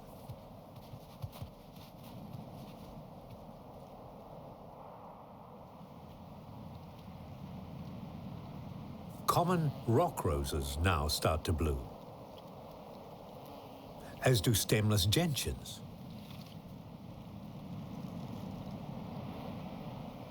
And tiny primroses.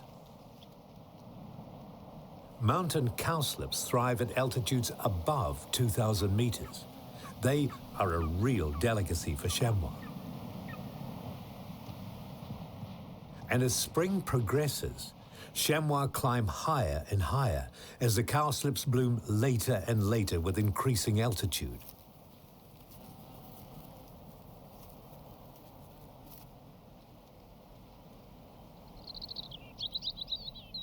A floral tribute for a casualty of winter.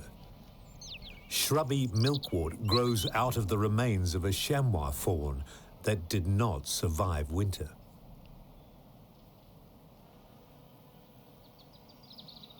Eagles, foxes, and others have picked its bones. Death in the mountains offers life to many.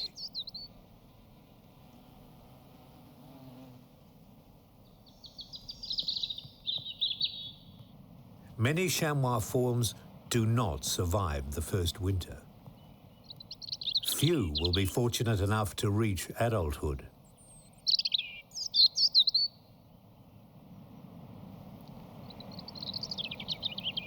Color suddenly appears on grassy slopes, and blue is very popular. Spring gentians thrive only where chamois and ibex graze. They grow only where competing vegetation is kept short.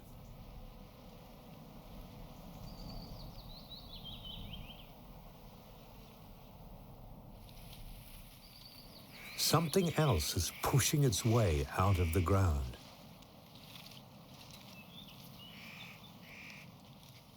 The winter rose's new leaves are small and delicate, while last year's leaves are almost finished. But the winter rose solves this problem with a trick. Its flowers have seeded and no longer attract pollinators. Instead, the petals have turned green. They act as leaves, using the power of the sun to make nutrients for the plant.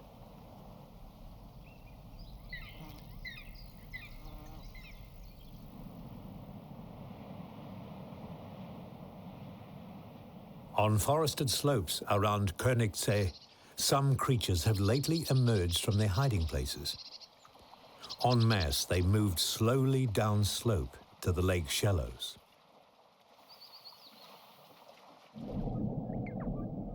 The tranquility of this pond is about to be disturbed by an explosive event. It's breeding season for common toads. Males outnumber females, and in their frenzy pounce on anything that remotely looks like a female.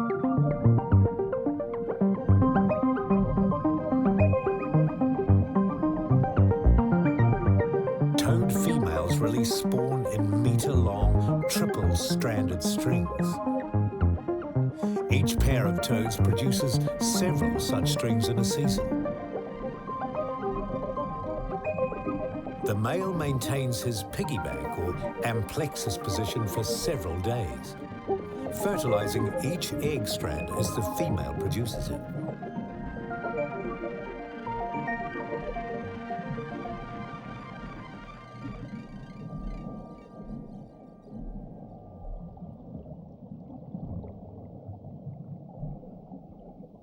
Inside the strings are several thousand toad eggs. Very few eggs will grow to become adults, but only as few as 2 per breeding pair need to survive to maintain their population in the lake.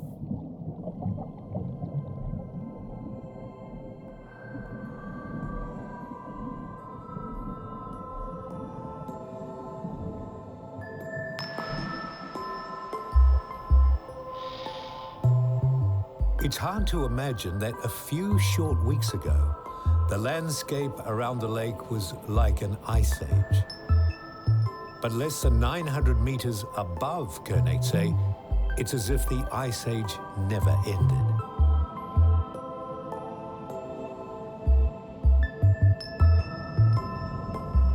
The Grünsee, or Green Lake, thaws much later, far too late for some inhabitants.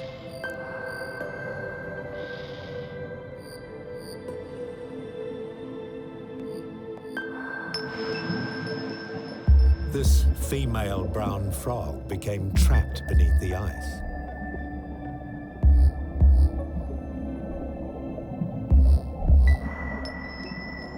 She and her unfertilized spawn is eagerly consumed by minnows.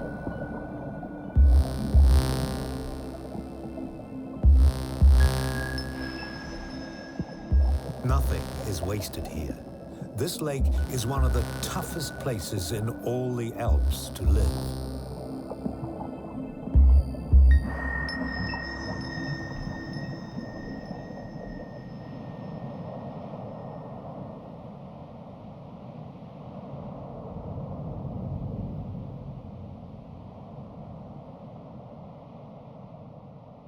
After hard winters, griffon vultures are often seen scavenging. They cash in on the misfortunes of others. However, a far more reliable food source is available to black grouse. Each spring, large branches sprout countless red candles. These are female flowers and will become cones full of seeds. Something else is about to sprout. Warmer temperatures are the trigger for the larch's transformation.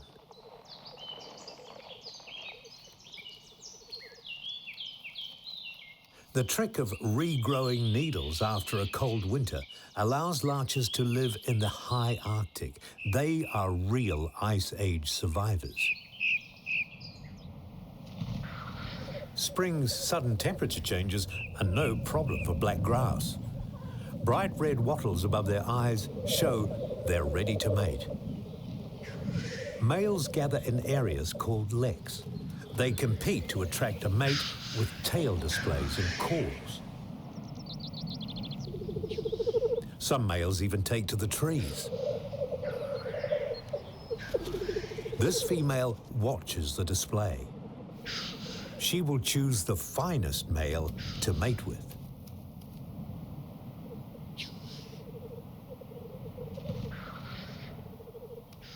Alpine salamanders love bad weather.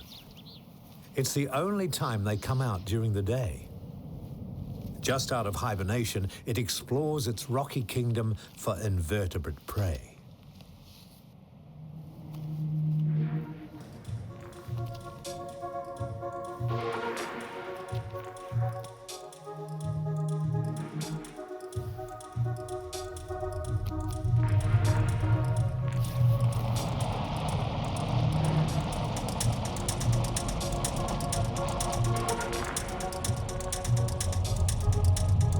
In spring, avalanches and snowslides constantly cascade from Westphalen and the neighboring mountains.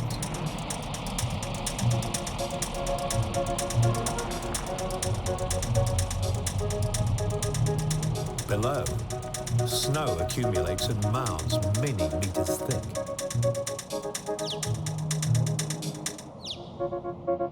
As the snow becomes deeper and thicker, the mounds change their appearance.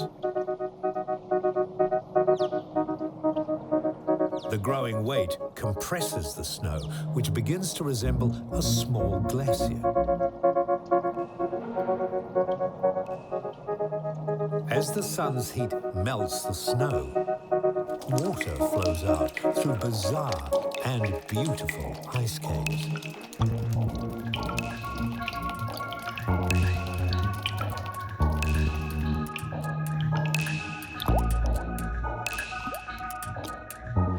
It's as if the ice ages are coming and going in rapid succession. Each sunny day, the natural snow sculpture retreats.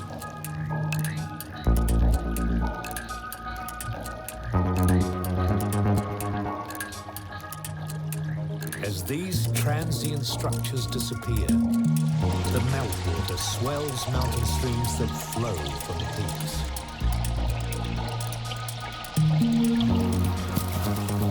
Year after year, more and more of the mountains are slowly eroding.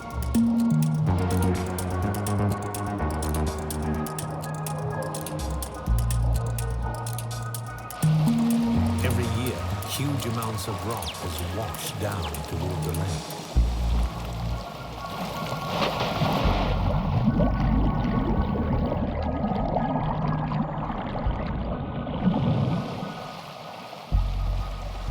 Over millennia, all this gravel will slowly choke the lake.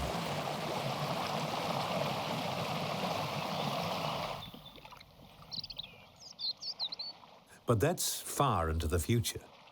Now, Königssee has many different habitats and a wide range of lake dwellers. Being a national park, trees that have fallen into the lake are usually allowed to remain. Among the dead branches, roach gather. Here, there's food to graze and hiding places from predators. Gelatinous ribbons decorate the tree like cheery ornaments. But these pale ribbons are a sinister presence.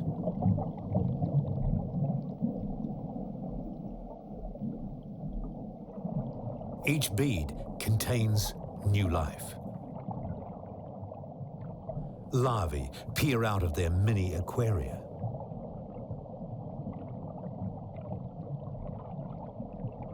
They are the offspring of this predator. Striped like a tiger, the perch is a fast and efficient hunter.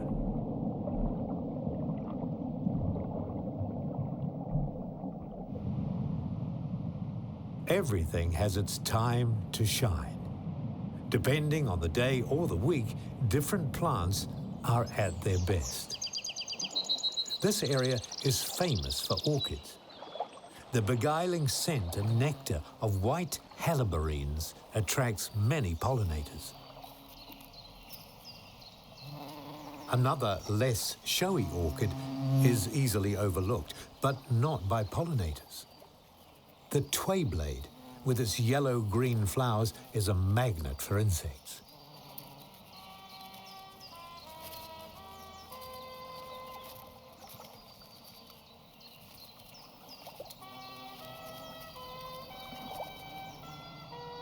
But not all orchids play fair in their dealings with insects. The largest one grows in the woods. It offers no nectar.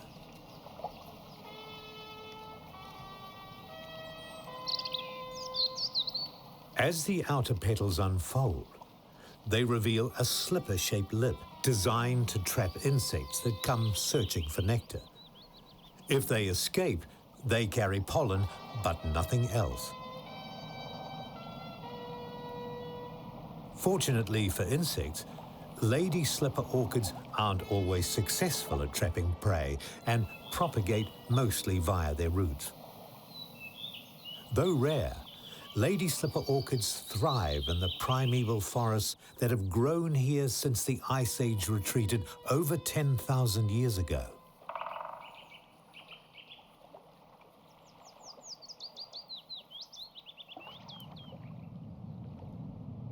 Everything revolves around light. The forests here are sparse with lots of fallen dead wood. They are flooded with sunlight and rich in species.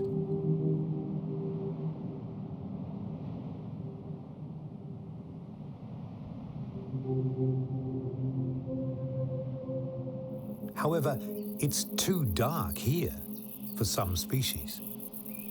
Real sun-seekers thrive in alpine meadows where there's full sunlight and no shade. They are helped by shade removers. Today, dairy cows are the grazers. But back in the Ice Ages, wild cattle like aurochs would have done the same job. Heat-loving butterflies like the red Apollo pollinate flowers of light-hungry herbs, as do ringlets.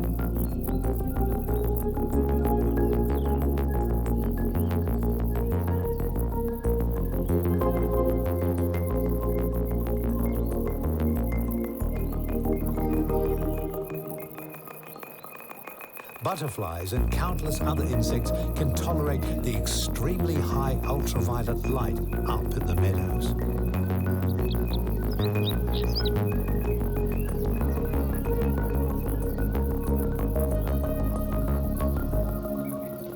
Marmots also need wide-open alpine pasture. They feed on herbs and grasses, which they also use to make a soft bed for their winter hibernation.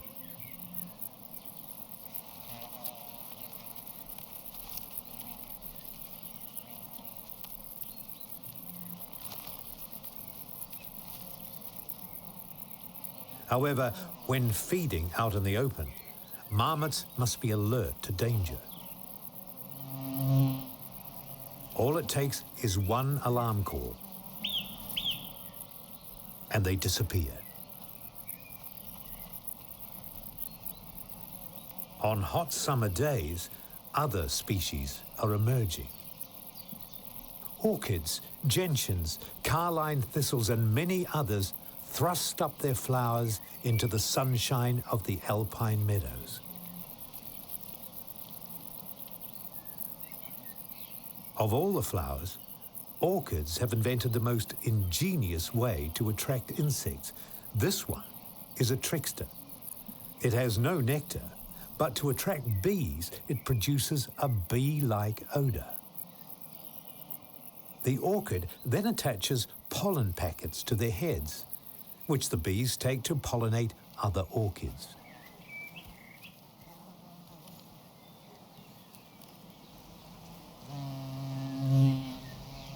This new arrival looks like a bumblebee, but it's a bumblebee hoverfly. It's very similar to a bumblebee, except it has a fly's proboscis and 2 wings, not 4.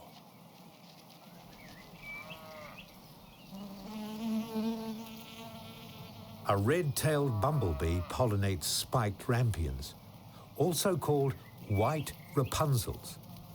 According to legend, Rapunzel stole this flower, a crime for which she was locked in a tower.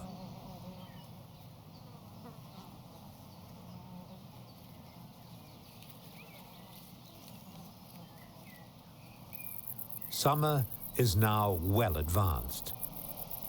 The rock ptarmigan chicks raised in this nest are now out and about in the big, wide, dangerous world. An adder camouflaged in the grass.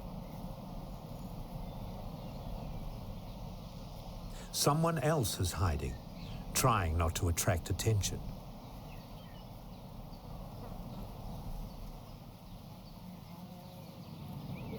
A golden eagle on the hunt.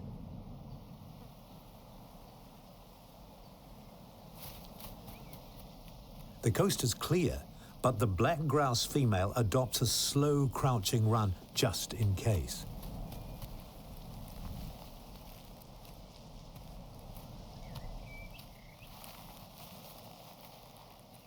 The adder poses no threat to the black grouse female, but she wisely leads her chicks out of harm's way.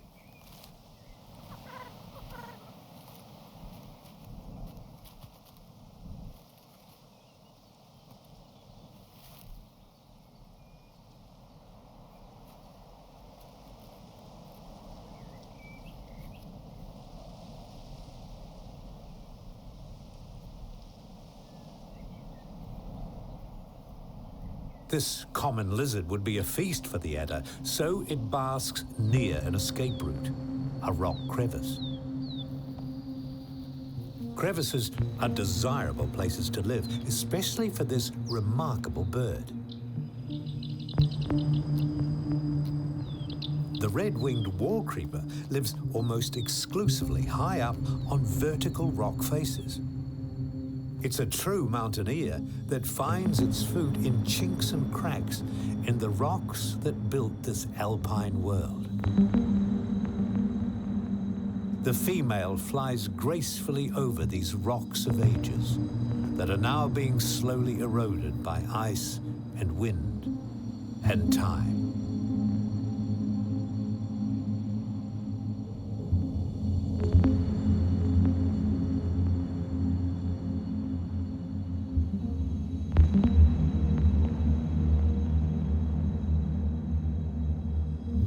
The male wall creeper returns with an invertebrate salad in his beak. Food for their chicks in a nest deep within the crevice.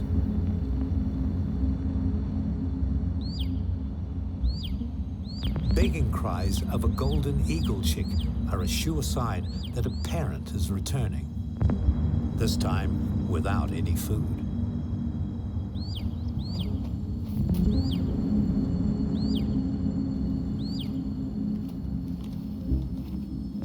Wall creepers are loyal to their territories. Only severe ice and snow will force them to lower altitudes. Crag martins also live up here. Like their swallow cousins, crag martins mortar their nests to the rock using mud mixed with saliva.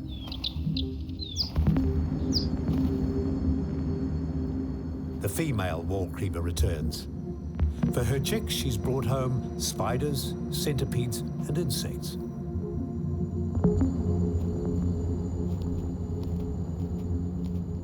The male's also back with a full beak.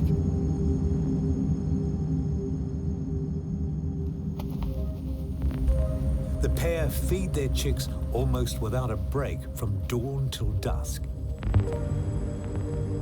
Chick droppings are disposed of well away from the nest. This time, the golden eagle brings a chamois fawn to the nest. The higher you go, the shorter the summer. At Grunsee, which was ice-covered until recently, the marmots celebrate a milestone. The babies are coming out of their burrow for the first time. They still feed from their mothers. They'll grow quickly and be fully independent ahead of the coming winter.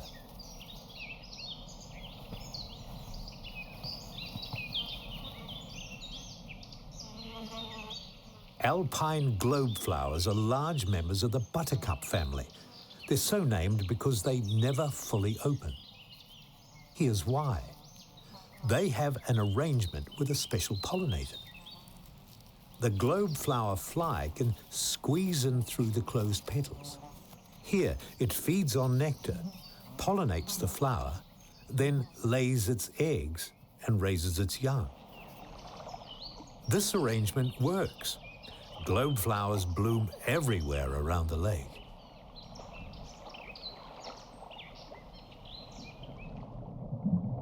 In theory, a high-altitude lake like Grospitz should not have any fish. So how did minnows get here? They were probably introduced when being used as live bait to catch these fish, Arctic char, a kind of trout also likely introduced. Both fish have adapted to become true alpine survivors. In this cold and nutrient-poor lake, they are now smaller and slower growing.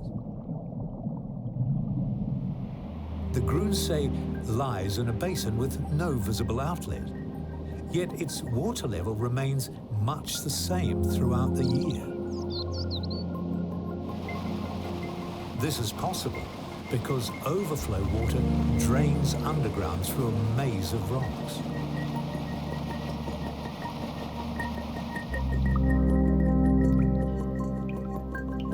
Waters accumulate in crystal clear cave lakes.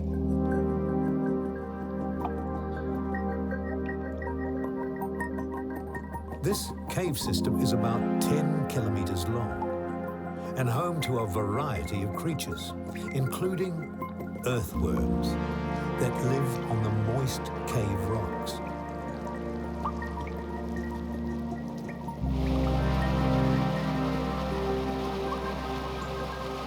In the pitch-black belly of the mountain, a waterfall.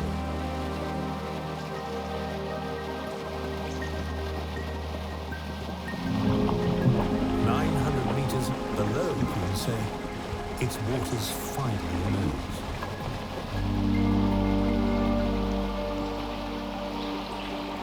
From here, it has a very short journey as a real river before it joins the very much larger Königssee. Where the waters meet, thrive unusual ribbon algae. Lake Königssee is almost 200 meters deep, with a capacity of over 500 million cubic meters, all of drinkable quality.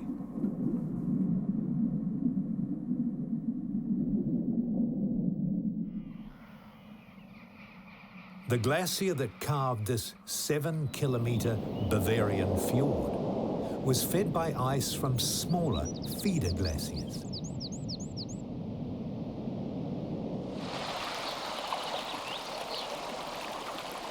These became the side valleys with streams that feed the lake its pure mountain water. Crystal clear waters are favored by stonefly larvae and others, like snails that graze algae off rocks. And caddisfly larvae, they live inside their protective houses made out of wood or sand or any hard material available.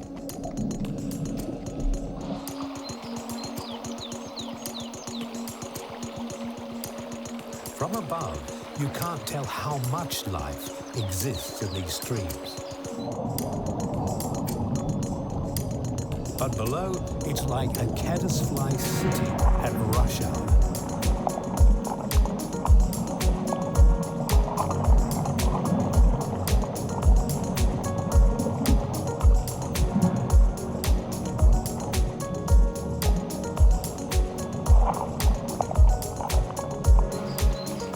Dippers know where the rich hunting grounds are. That's why they feed their young here.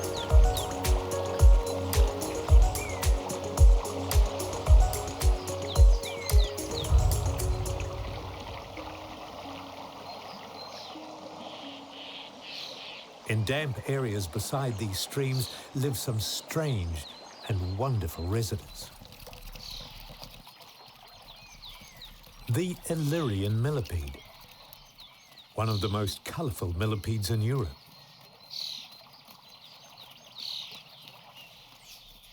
And the emerald earthworm. This spectacular creature is rarely seen.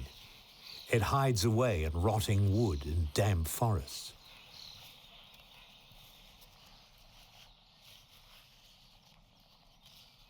Why is it green? That's one of the many mysteries of the forests around Königssee.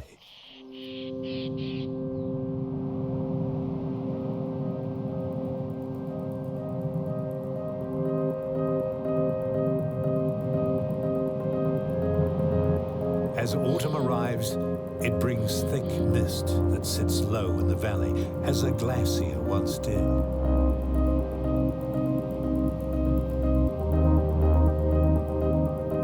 The last visitors of the season take tours on the lake.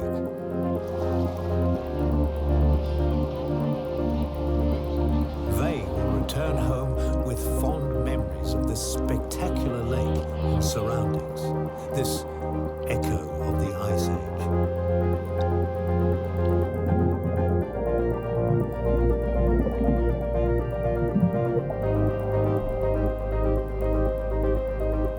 But nature hasn't finished its colourful displays just yet. As if wanting to compete with the bright colours of autumn trees, the stars in this performance are dressed festively and seasonally.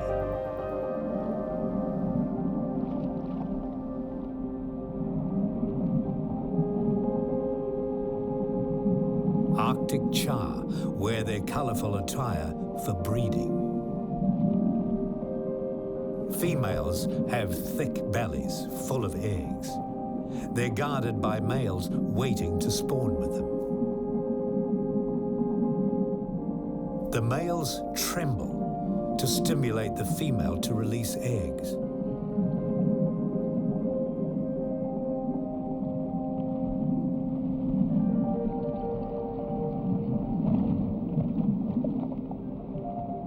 Char are among the last creatures of the season to breed and produce offspring.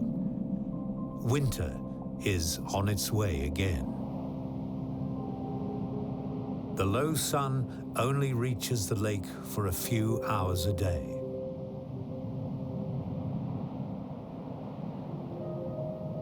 Higher up, some are already preparing for winter. Rock ptarmigans replace their dark summer feathers that are camouflage among rocks with white ones, camouflage for snow.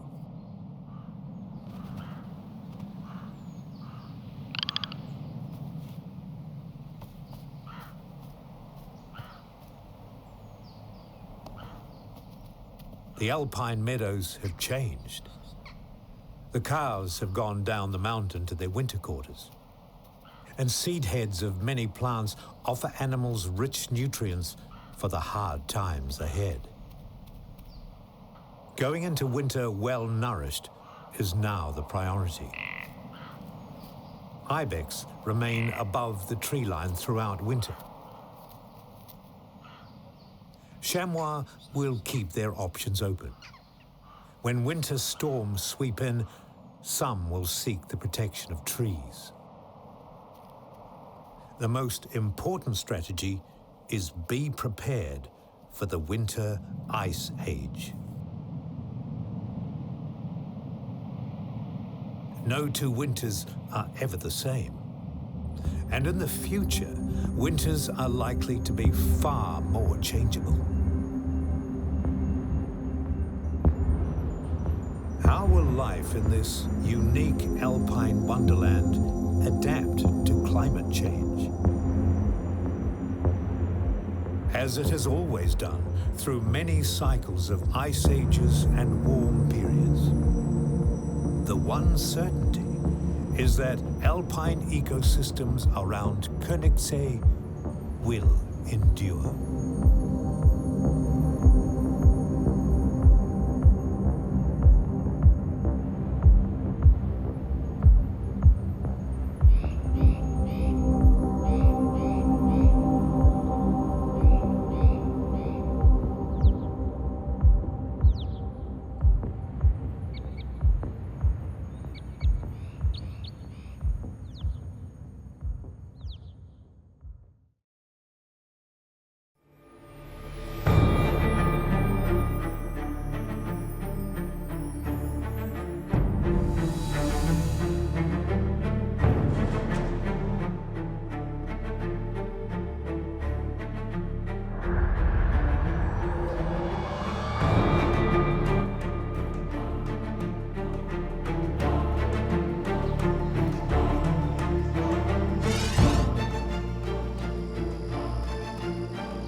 In the United Kingdom, we've lost 30, 40 million elms.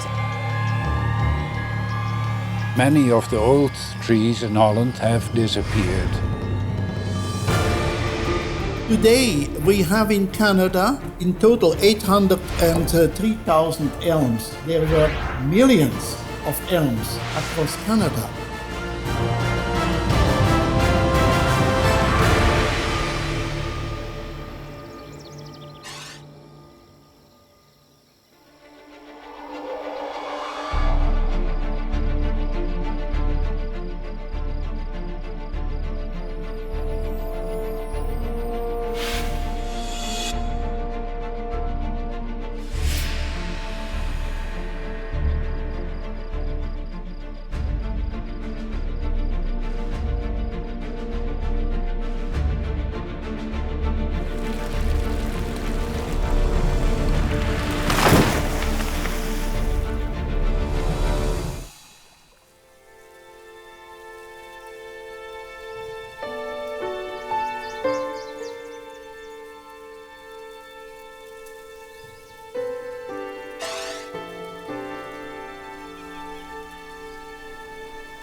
You could say it has always been here. It's been here longer than the states and countries that we know in Europe now.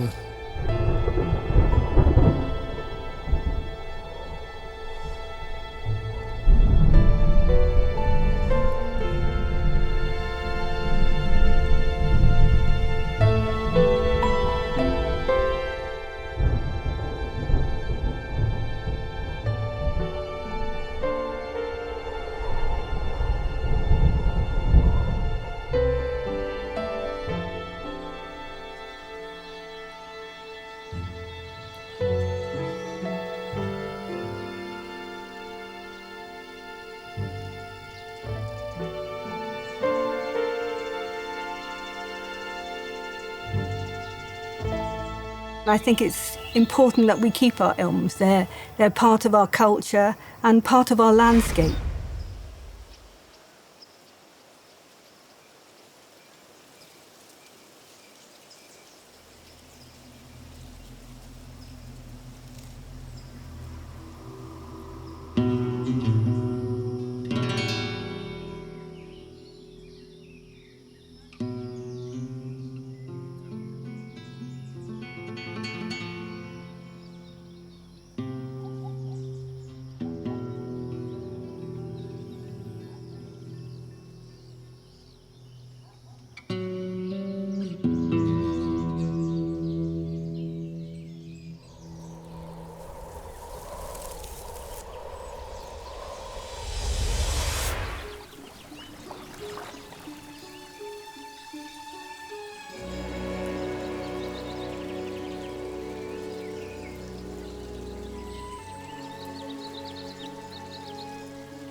The elm tree is a very well-adapted tree to our weather conditions.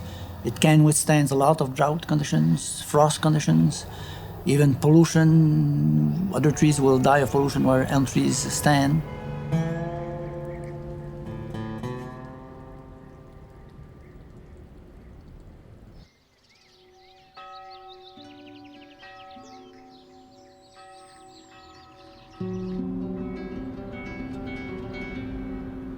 In certain Canadian cities, we have very cold winter with a lot of windy days, and also they put a lot of salt on the roads.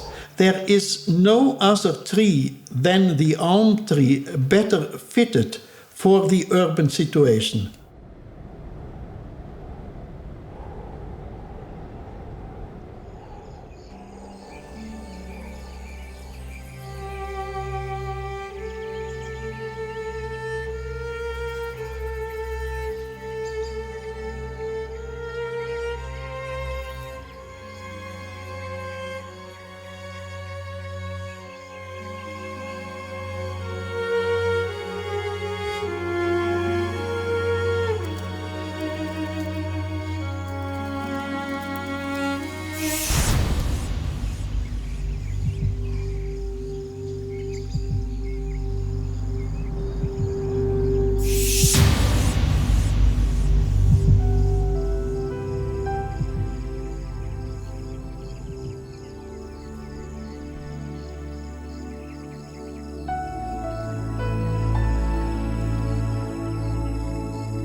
those first periods. We started to collect elms from all over the world, collected those and tested them for resistance to the disease.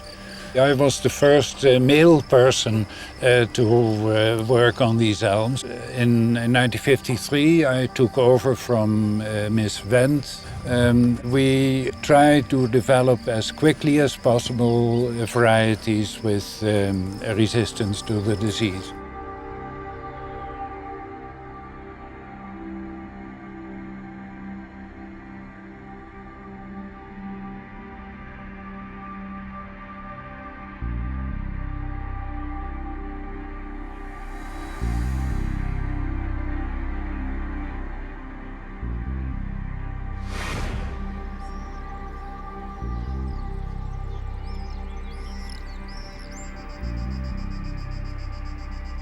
In the United Kingdom, we've had Dutch elm disease since probably the end of the 1960s, beginning of the 1970s. So we've suffered from the disease spreading through the country. We have had the importation of a new disease, which has been imported probably from somewhere in Asia, introduced by man, which is destroying elm trees right across much of Europe and North America.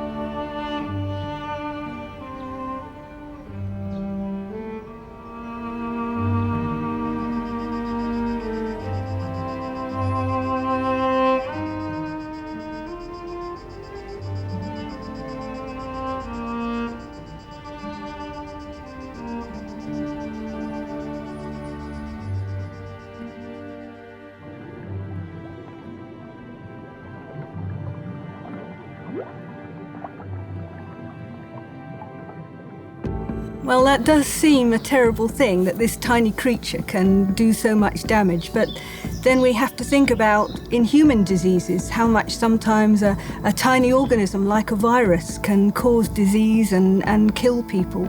So it's the same sort of thing, that sometimes a very insignificant organism can cause a great deal of damage in the world.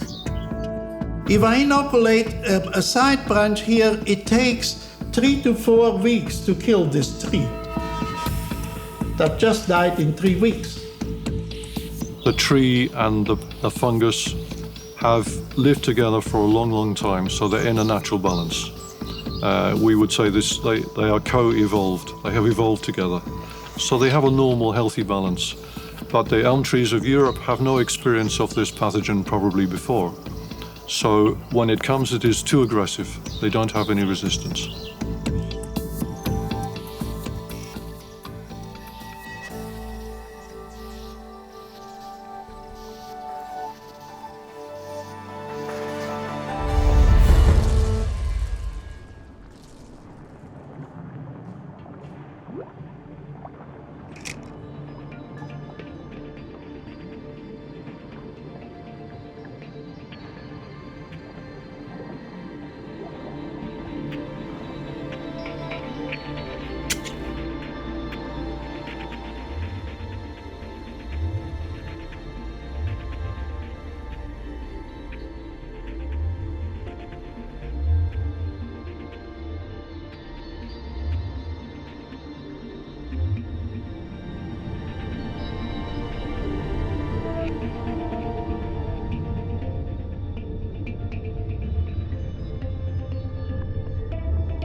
Perhaps the elm trees and these beetles that spread Dutch elm disease have been together for millions of years. But the new part of this whole system is this fungus.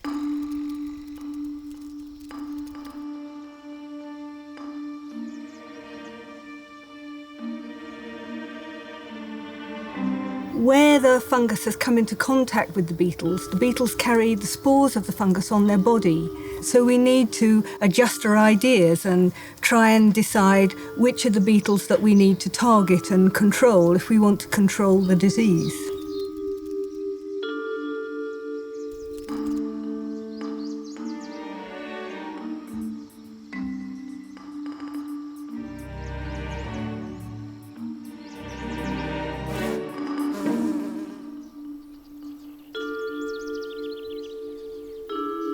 The fungus has fitted into this relationship with the beetles and the elms and found it very useful because it's the beetles that move the disease, move the fungus around from the diseased trees to the healthy trees.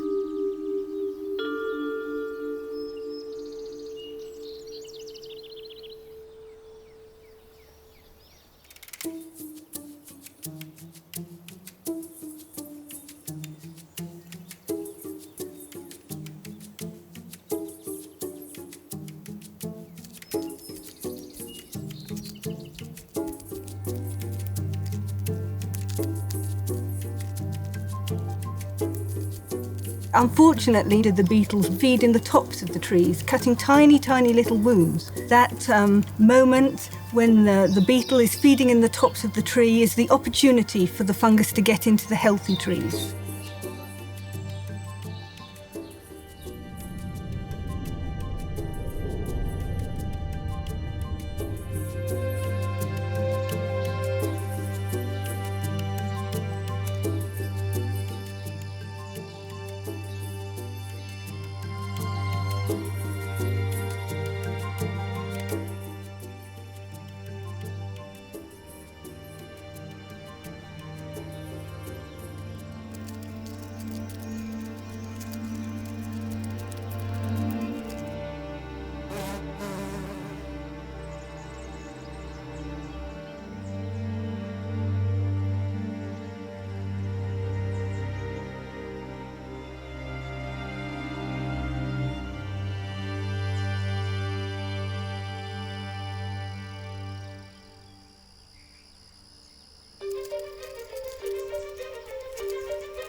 the next generation of beetles emerges carrying the fungus on their body.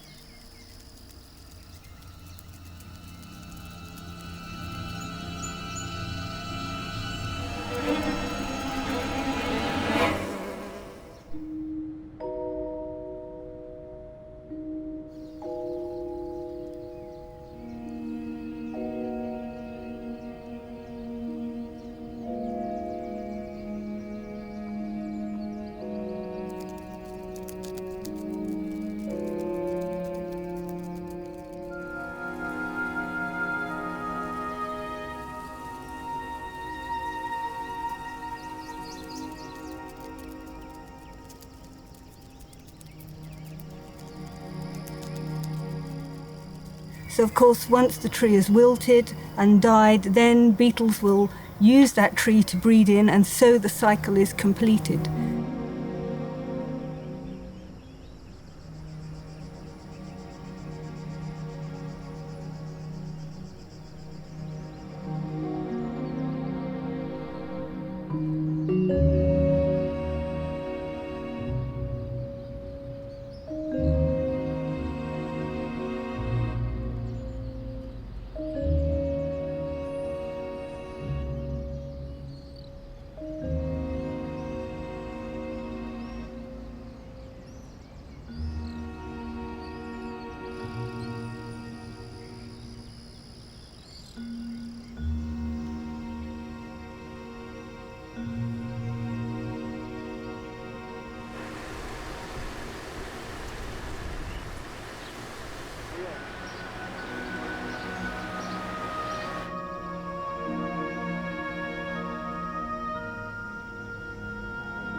Yes, people are very important, both in terms of having an interest and giving support to the research programs, and in terms of giving information on where they have seen a disease problem. You need to use the eyes of people, and they can help you fight the disease.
And in some cases, people were using injection by fungicides, which were effective to a certain degree for prevention, but not for curing trees.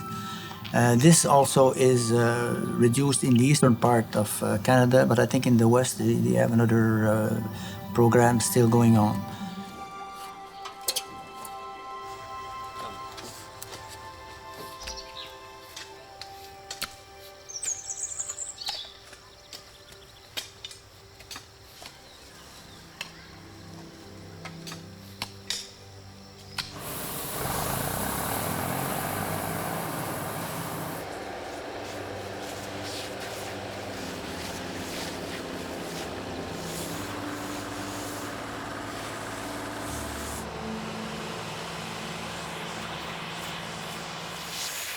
Now, we have found out spraying against the beetle is very difficult in the cities because of insecticides. That means the environmental effect of the insecticides, not only to the people, but also to the animals and other organisms that are living there.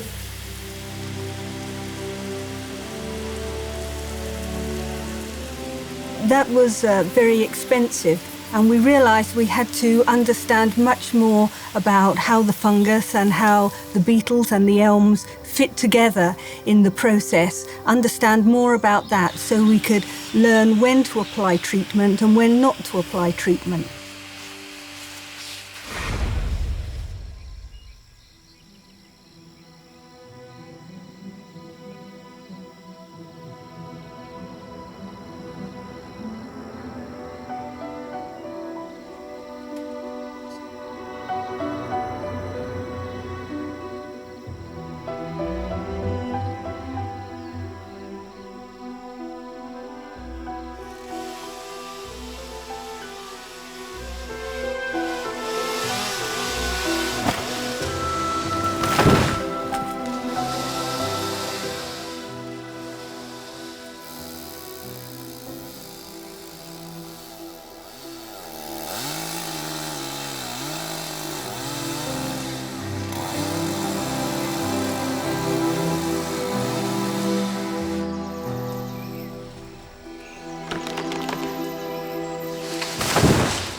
En France, c'était de trouver des méthodes pour la conservation. Et en fait, il y a deux types de méthodes. Soit on conserve en dehors du site, on fait un peu l'arche de Noé. C'est-à-dire qu'on prend des exemplaires, on les met dans une boîte avec de l'azote liquide, si on veut les garder vraiment au frigo pendant des siècles. Hein.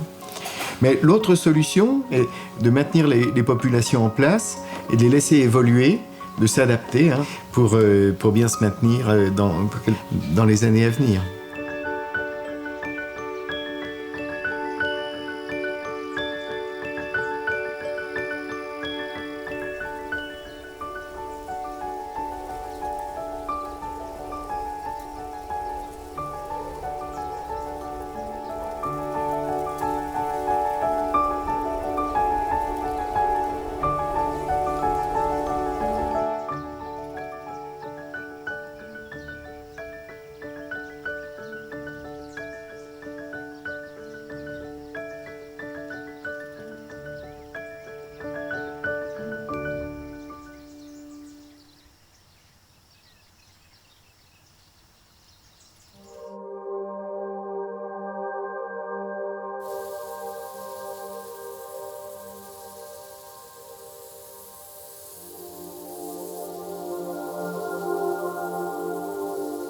If you plant seedlings, then each seedling is different.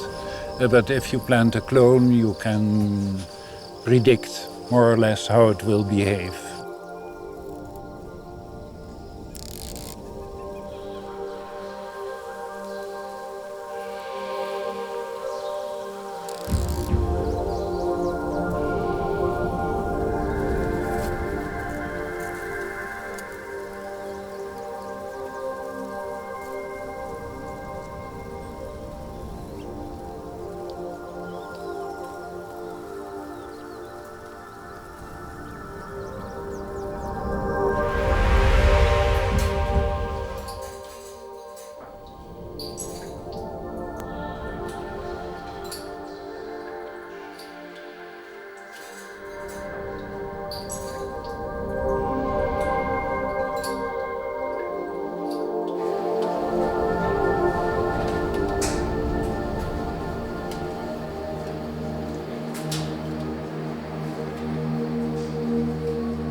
We have released some 7 varieties in Holland, which are more or less resistant to the disease.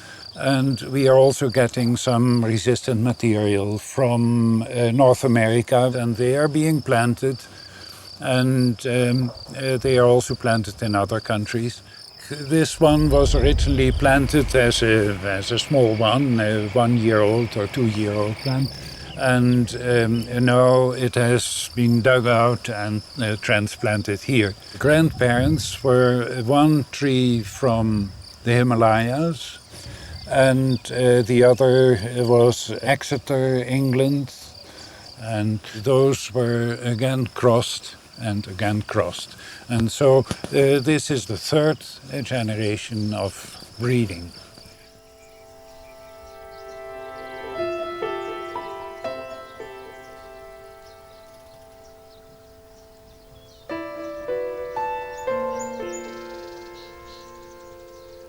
The Asian elms are what we call tolerant. They can be infected with the fungus, but it doesn't cause us any symptoms.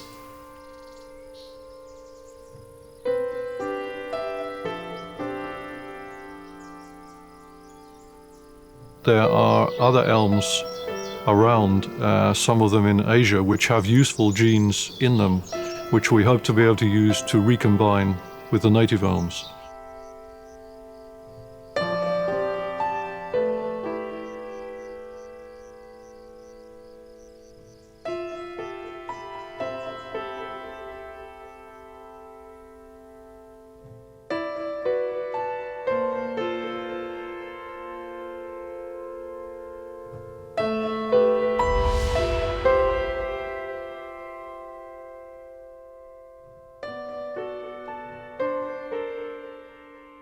A traditionally bred tree may have very many changes, and you must screen many thousands of progeny before you get the one you want. With genetic modification, this process is much faster and in many ways more efficient.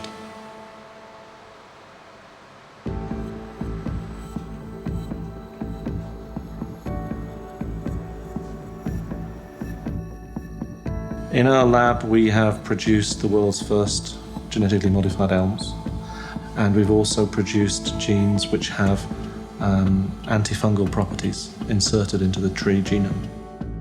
Some of the work is to introduce reporter genes into trees so that we can characterize them very quickly. And one of the genes we're using is called GUS, which enables the tree to be stained blue.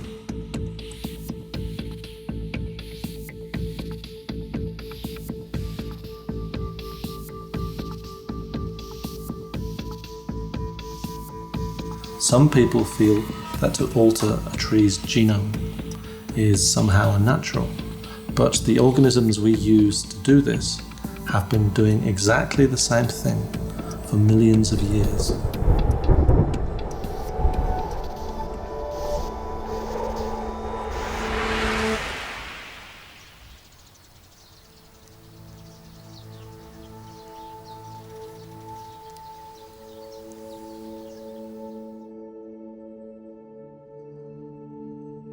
First, treated the tree, we vaccinated it with a non-virulent strain.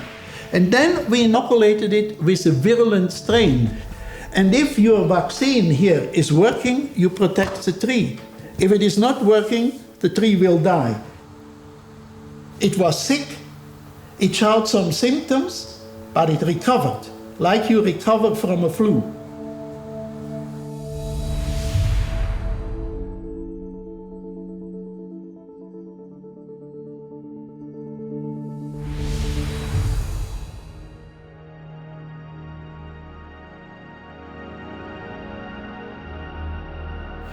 We ourselves are specializing with some of our colleagues in looking to use viruses as a means of controlling this fungus.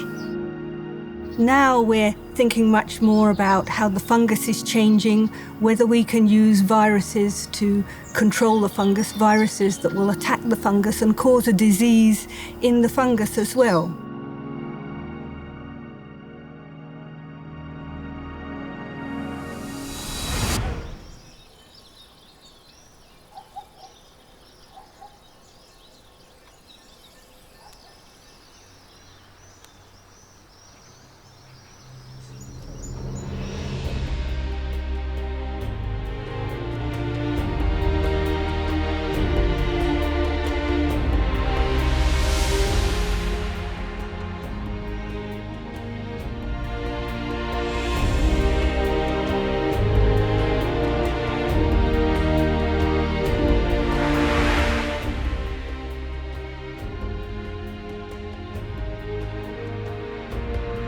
The fungus is changing. It's not just invading and spreading and killing millions of elms, which it is doing, but also it is evolving very rapidly to its new environment.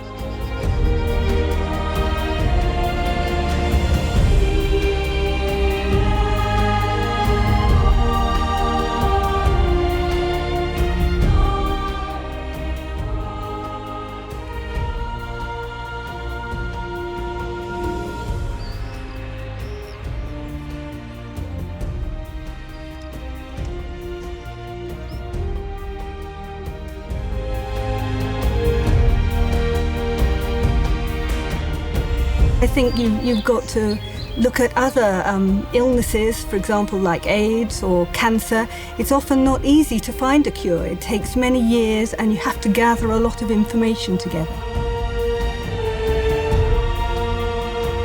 Trees are like humans. They have a juvenile state, they have a middle-aged state, and they have an old state. Only the tree, an elm tree, can grow up to an age of 380 years. So I wish we would know how the tree manages that, so humans could be maybe also in good health 380 years old.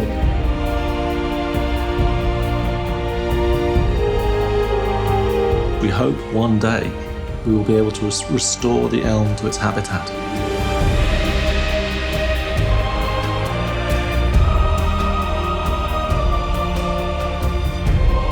And there is a future for the elm. If we keep working on it, we can begin to bring elms back into the countryside, into our cities.